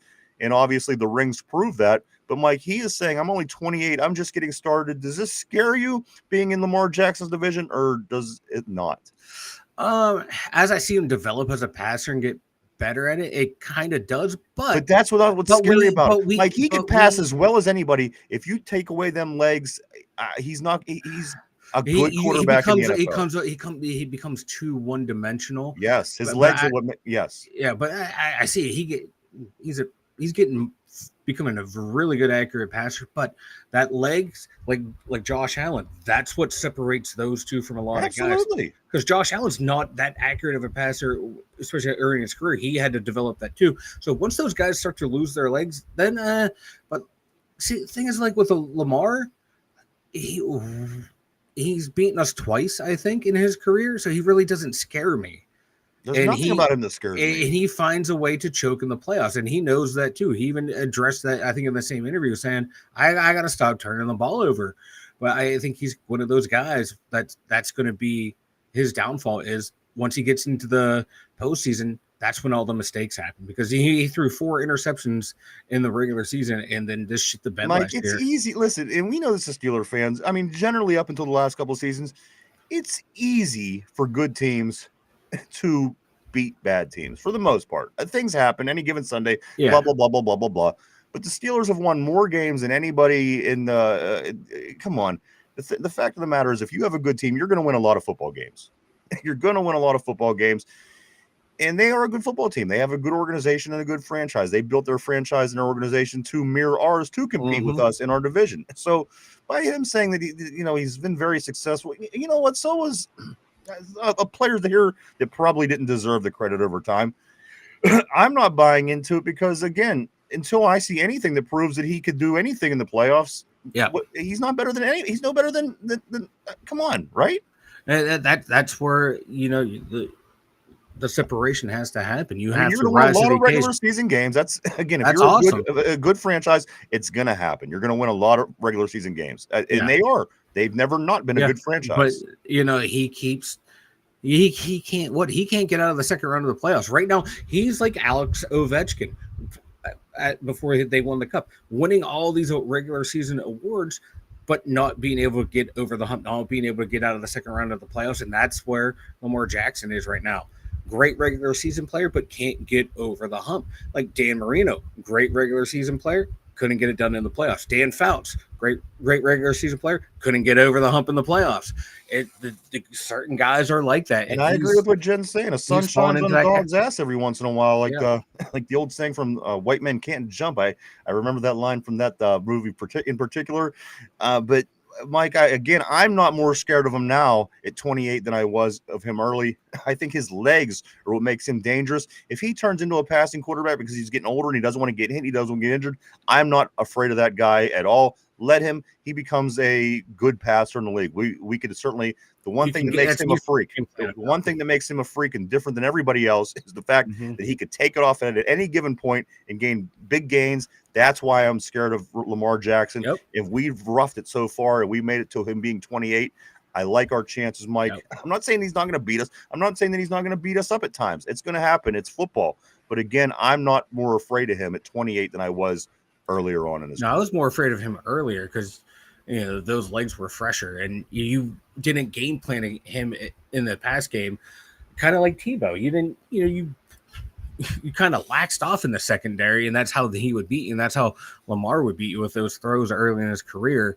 But now, he's starting to become more of a dual threat. But if those legs go, I think he becomes more predictable. Pocket passers are so much easier to defend than mobile quarterbacks. Vegas, as all of us remember the start of Ben's career, know that he was not the starter or backup his first year, but Batch and Maddox got hurt and he had to play. Jen says Watt doesn't get the credit he deserves. She follows it up by saying Lamar Cheerleader Jackson. You know what? It would be a different story if he would have done anything different to us in the first how many years of his career against us. Again, he looks good against a lot of other teams. No two ways about it. But, we're kind of the reason they are who they are and why they built what they built and are doing what they're doing. So, again, until he's able to beat us and dominate us and make us look silly. But, again, they came pretty close last year, Mike, winning 2 of 3. Could have been a clean sweep had Justin Tucker not missed 2 field goals and an extra point in that particular game. Let's move on here, Mike, where Jen says he makes back bad decisions when you take his legs away and gets him out of his comfort zone. Absolutely. Vegas says, I hate Alex got a cup versus the Vegas Golden Knights, a first-year expansion team. I got to tell you, though, for Vegas to be in the Stanley Cup in their first year was that team was fucking loaded. But that's what I'm saying. That probably doesn't sit well with everybody else. You know what I mean? Yeah. So just the fact that they did it, I think was cool for them and me. I like Vegas. I was rooting for them. But a lot of people probably thought, what the shit is this? You know, we try every year. Look at Toronto. Look at them. Look at the Canadians. Look at Montreal. You know, and to see a team like Vegas come out of nowhere and get to the cup. So, you know, I get it both ways. But I did support the Golden Knights. Jen says, you got me excited thinking about football games. Only 2 weeks away. This is all I can. Hey, me too. Mike, one more quick story from the division, and we do have to move on. This one is from Marlon Humphrey from the, everyone knows, from the Ravens, of course, the cornerback. He says this, Marlon Humphrey doesn't think the Bengals, the Steelers, or the Browns fear the Ravens defense. He says this, he says, a quote, when I first got here, I think teams feared our defense. We want to get back to that. I don't think the Bengals fear our defense. I don't think the Steelers fear our defense. Mike, I would agree. This defense is not the same kind of Ravens defense that you feared. Is it solid? Yes, I'll say that it's solid. And I'll say that it could probably win some football games. But, Mike, you think of the Ray Lewis led defenses. You think of Ed Reed. And then all the way up until as recent as when Marlon Humphrey's talking here, Mike, they were some scary defenses in Baltimore. Yeah. How far are they from being that defense?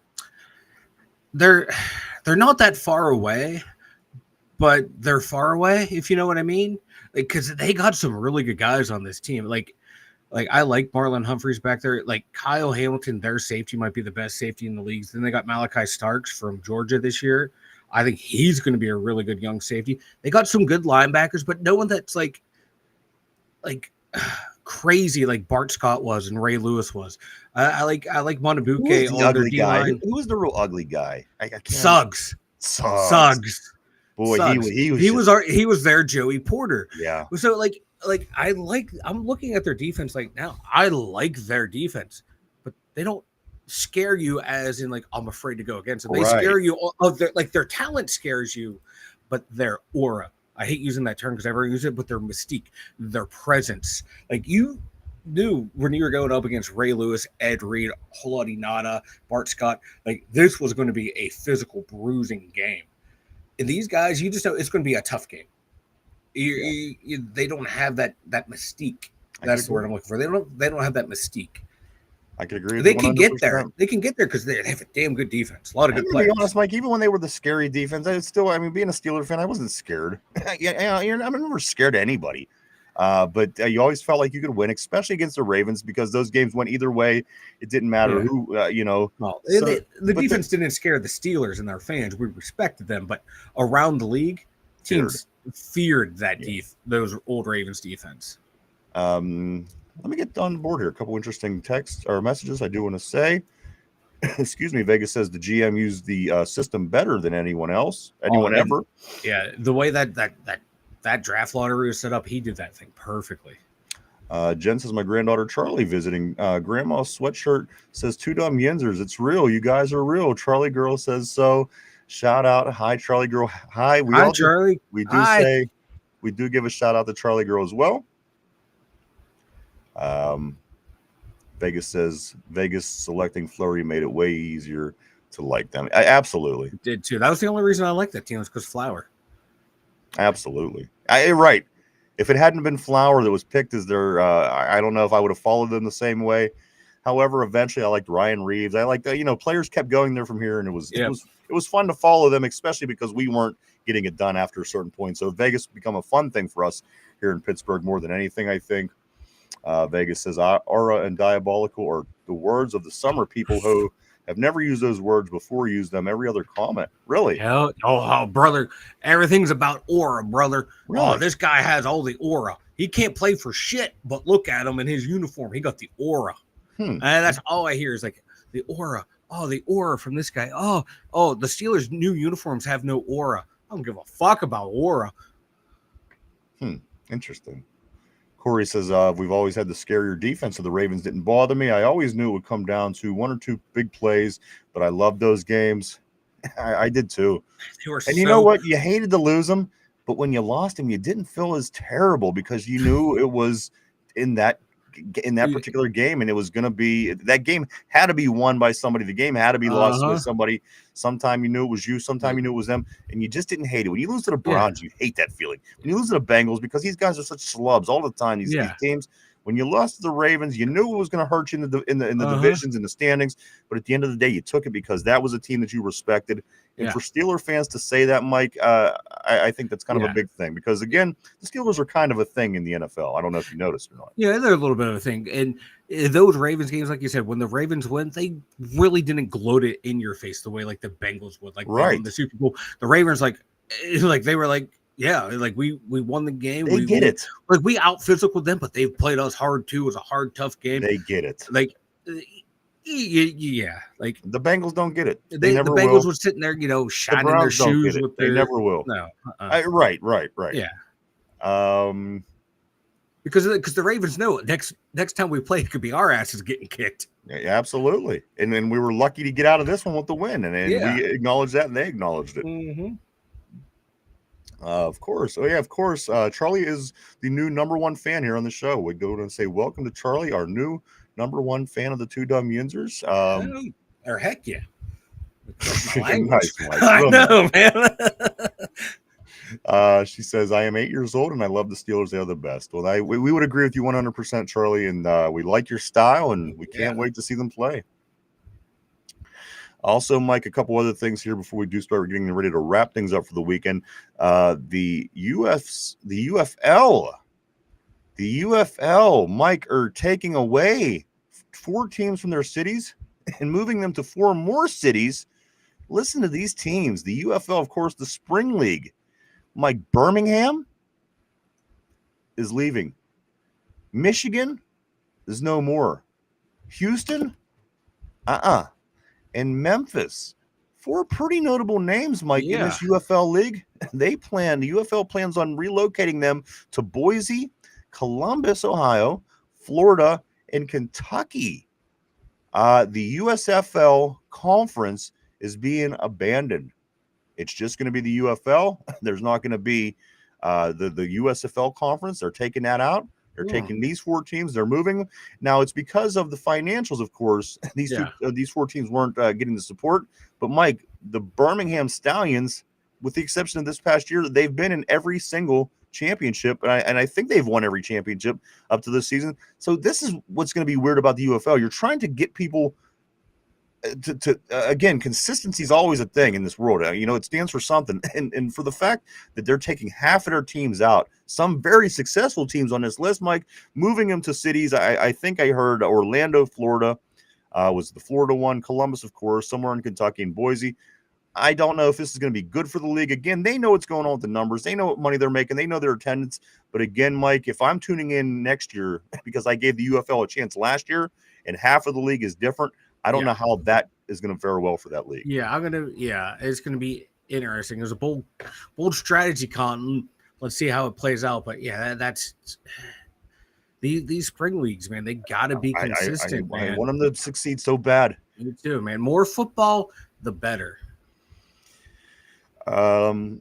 Also, Mike, I do want to say, our other football team, the Pittsburgh Riverhounds, of course, our soccer team, Mike, they are playing their USL Cup game today in Group D. They're traveling to Portland, Maine. The Pittsburgh Riverhounds are at Portland, Maine to take on the Portland Hearts of Pine today at 6:30. Go Hounds. We'd like to see the Hounds keep this thing going, Mike. Pretty successful soccer team of the last couple years. So good luck to them as they do play their USL Cup game today. Let's go, boys. See, Vegas says Golly G's vanilla. Also, Jen says, I caught myself, Vegas. Sorry. And also Charlie Girl says, I like you guys too. No, that's fantastic. Corey says, whenever you've won like the 2 franchises have, you've fallen from grace. So you know that humility comes from that. The teams like Cleveland and Cincy will never be humbled because they never will win. I couldn't agree with you more, Corey. This is why This is why you're the man. That makes perfect sense. Mike, Pittsburgh Pirates, they start a new series tonight. The Arizona Diamondbacks come to town. This is their last series before they head back out on the road and finally got done with all the American League teams. It's been giving us such a hassle since we were on that 6-game winning streak. We were on a 6-game winning streak, and then we lost like a billion against American League teams. Finally getting back on track against Detroit earlier in the week, Mike. They do start a series finally against the National League team today. Diamondbacks in. They bring a 50-53 record in to take on our Pittsburgh Pirates, who have a 42-61 record. Game 1 of 3 today is at 6:40. Probables are Mike Burrows for the Pirates, who comes in with a 1-3 record of 4.70, 48 strikeouts on the season. Ryan Nelson for the Diamondbacks comes in with a 6-2 record. 3.5 ERA, 69 strikeouts on the season. The Buccos are 19 and a half games back at this moment, Mike. If you continue to watch the Buccos through the weekend, you'll see Andrew Haney on the hill tomorrow, and Paul Skeens will be on the bump Sunday. Paul Skeens, Mike, he does have the lowest ERA through the first 44 career starts of any pitcher that's ever pitched in the majors.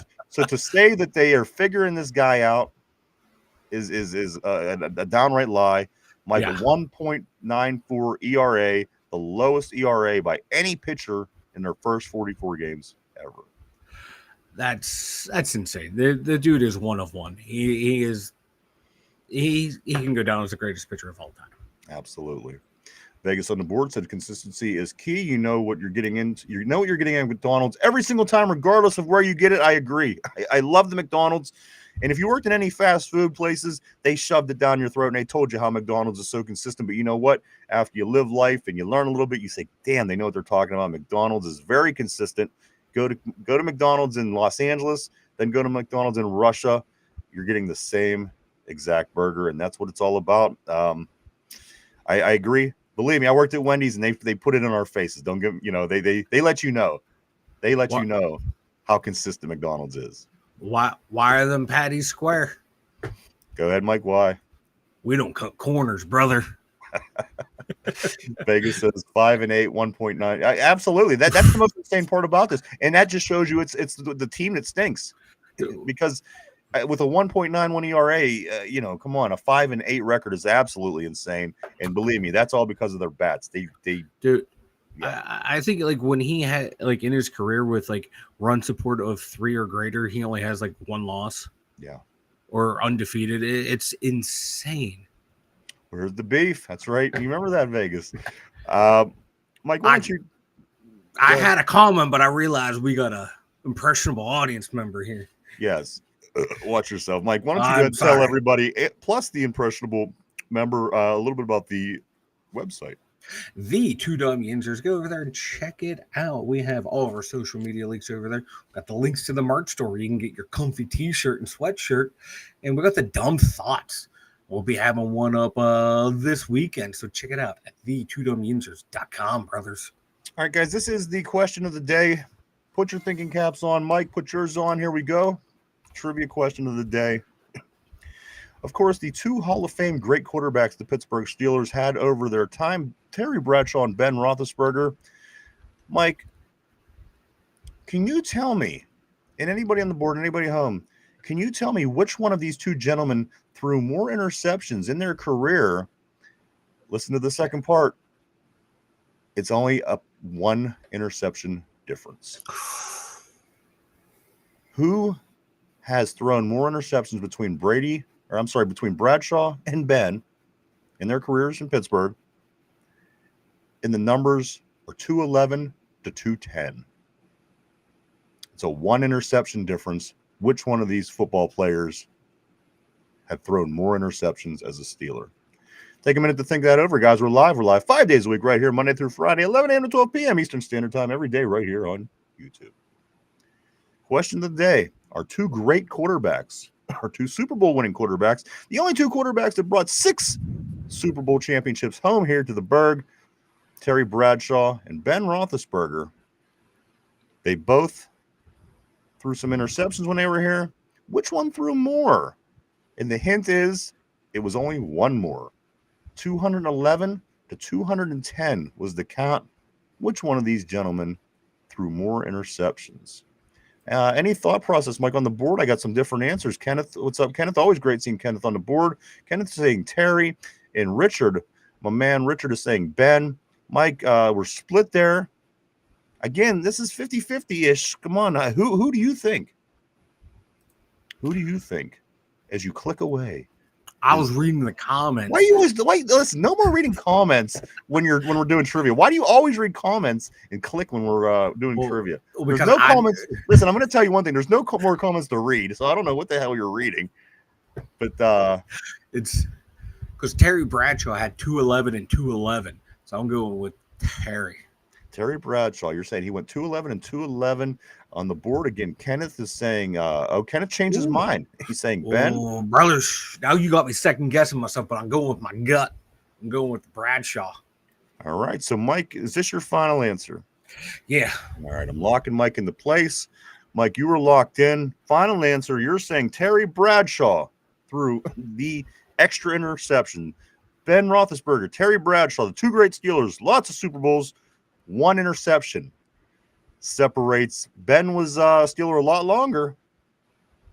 I want to throw that out there, career-wise, but the interceptions was one interception difference, guys. Big Ben,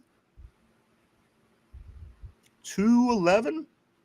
Terry Bradshaw, 210. Ooh. 210 as Terry Bradshaw finishes his career. I thought he was 211. Ben Roethlisberger, this is regular season. Yeah. No, you're good. You're good. I knew the assignment, brother. Ben Roethlisberger, 211. Terry, 210. A lot more games, like 167 more games. Ben played than Terry. So that's that speaks volumes on the situation. I just lost to an 8-year-old. And even Charlie Girl got it right. She says Ben as well. Congratulations, Charlie Girl. Just lost to an 8-year-old. Hey, this is not just any 8-year-old, Mike. It's not a super fan. This is Charlie Girl, super fan. Steelers super fan, Yinzers super fan. And I'm looking at the beard here, Ryan. So I'm thinking about growing up the sideburns up to so the handlebar goes down and up and around it. Now you're going for the whole Hulk Hogan look. Nah, it's going to be better than Hulk Hogan, brother. Vegas says Terry has 2 Hall of Fame wide receivers. Ben has 0 so far. It's a good point. But Hines Ward does have better numbers than those 2 wide receivers. However, he's not a Hall of Famer because you know all the things Mike says. Vegas says, "Wow, I like Hines Ward. Is crazy." Mike, I do want to say this as well, guys. If you are keeping up with camp, it looks like this, guys. It's all 155 starts. Camp starts here in 20 minutes in Latrobe up at St. Vincent. Guys, it's 155 starts the whole way through. Today, tomorrow, Sunday, they'll be off Monday, Tuesday, Wednesday, Thursday, Friday of next week. Friday will be the Friday Night Lights. That is the only thing that's not a 155 start. That will be a 7 p.m. start. The Friday Night Lights. Saturday gets back to the 155 starts. Saturday, Sunday, Monday. The following week will be off again.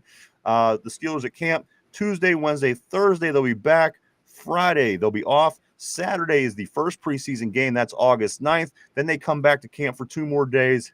Then they wrap up camp and get ready for their second preseason game, guys. So that kind of gives you an idea, if you don't have the schedule of camp, what's going on for the guys. 155 starts all the way through 2 days after the first preseason game.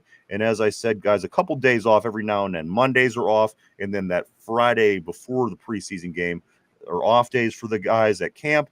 And next Friday is Friday Night Lights, where Derpy usually goes. He's not going to Friday Night Lights this year, but nonetheless, he will be up there at the end of next week, and we will have coverage from Derpy coverage from camp next week. Mike, can't wait for that. A lot of excitement going on here in Pittsburgh. We're finally here. We prepare for, talk about, get excited about all year. It's finally here at the doorstep. I can't be happier. I know everybody on the board. I know everybody at home and everybody in Western Pennsylvania, all across the world, Mike, that are fans of this Pittsburgh Steelers football team are getting excited. And how could you not? I can't wait. I can't wait, brother. Finally, my thing of the day is this. Mike, it is out as of today. Happy Gilmore 2, if you liked Happy Gilmore, and most people do, and for whatever reason, it's kind of goofy. People like Sandler, whatever. Happy Gilmore 2 is out today on Netflix. I am going to be checking it out this weekend. I'm not a big movie guy, but I will be checking out some Happy Gilmore throughout the weekend, I do believe, Mike, as it comes out today. I can't wait. I want to see it. I'm hesitant because I see a lot of the cameos in there. I hope it's not a bunch of stupid stuff. I hope it's as good as the original. My opinion is, how can it be much different from the original? You think it would basically have to be the same movie? Yeah, you would think. You would think, but I don't know. I'm going to watch it, and I'm just reminding everybody that it is out on Netflix as of today. Vegas has 1,000 catches with 2 rings and quite possibly the best blocking wide receiver. Should get Hines in eventually. I would think so. But again, you have, like Mike. Super Bowl MVP. I like Hines Ward. I really do. But you think he belongs in the Hall of Very Good? We know. I'm willing to make it. I'm willing. He's a Steeler, so he should be in the Hall of Fame. But I'm like, fuck yeah, bro.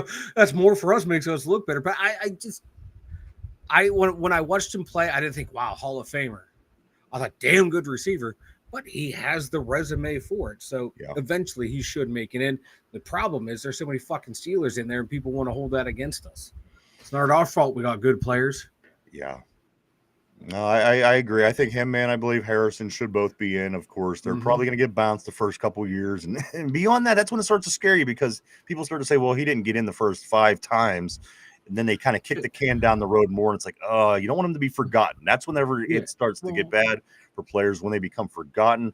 Both of those gentlemen, I believe, belong in the Hall of Fame. Look how long it took Swan and Stallworth to get in, and they were marquee receivers of their era. Yeah. So, like, you have to, like, put it in context, like, the era that you played in. And that kind of hurts Hines. But you look at, they still matches up against some of the very good receivers from his era. So, it's. Vegas says it's out today. I didn't even see one ad for it. You know what? I didn't either. My friend texted me last night. It was like 12:04, and he was like, hey, Happy Gilmore 2 is on. I'm like, what? And I realized it was the 25th. But, yes, it is. Check it out. I'm going to check it out. We'll come back on Monday. We'll talk about it a little bit. Maybe even Derpy. Derpy, he gets into these movies and does his reviews and stuff. So maybe I'll see if he says anything about it over the weekend. Do you like Heinz ketchup or Heinz Ward more, Mike? That's a big question. Look at my body, brother. Obviously, I like Heinz ketchup. French fries are just a mechanism to get that Heinz, that sweetie goodness into my bloodstream. The word Heinz has just become a second. It's become such a natural word in the life of a Pittsburgh, a Yinzer. And you know what? I don't know if I could decide because I like them a lot for their own things a lot. All I got to say is Derpy's a Hunts guy. but you know what I'm saying? For they're what they are. I love them both for food and for football. I don't, and Heinz. Jen saying she loves her Heinz. So there you go, guys. Mike, as we do get ready to wrap things up, what do you got for the weekend, man? The camp continues. As I said, it's going to go all the way through the weekend. Yeah. I don't know, brother. I ain't got nothing, man. I'm probably going to sit back, relax, watch the kid play on the bouncy house, and probably watch some Happy Gilmore. All right, there you go, everybody. It's going to be hot, so let's try to stay cool. I do want to say, if you haven't had a chance, go check out our social media. We are on social media from Facebook, X, formerly known as Twitter, Instagram, Threads. Stop by, hit the like, follow, all those kind of fun things. Also, I do want to say thank you, everybody, for coming and hanging out and checking us out today. We appreciate each and every one of you. We truly, honestly do. We wouldn't do it without you. Thank you so much. I do want to say thank you to everybody on the board. You guys always keep things interesting here on the show. I want to say thank you to you guys and everybody else who tunes in. Maybe you're in the car, maybe you're at the gym, maybe you're at work, wherever you may be. Thank you too. Also, if you haven't had a chance, hit the like button below and hit the subscribe if you haven't. That helps us out. We appreciate it greatly. Mike, one last time, speak now, forever hold your peace. Vegas, I agree. Hunt is disgusting, and that's why Derpy likes it. Ugh, I don't even know why anybody would even buy. Even if you're not from Pittsburgh, why anybody would choose Hunts over Heinz is crazy. I'd rather have some cats up than Hunts. Vegas says, have a great weekend, everyone, except Derpy. I hope you get a Hunt stain on your shirt. Derpy catching strays, brother. But yes, thank you so much, everybody. Again, have a great weekend. Stay safe. I know it's hot out there, so try to keep cool. We'll be back Monday at our regular time to pick up right where we left off. Again, there's camp all through the weekend. We'll be covering that, going over everything that went down throughout the weekend. Good things, bad things, injuries alike. So join us then. We hope to see everybody back on Monday. Mike, I believe I got everything. So everybody, I think that's it, brother. We thank you so much. I hope everyone has a safe weekend. Thank you so much, everybody. For Mike in the Steelers Central Mobile Studio, for myself, the Two Dumb Yinzers, have a great weekend. Here we go, Steelers. We'll see you on Monday. Bye-bye.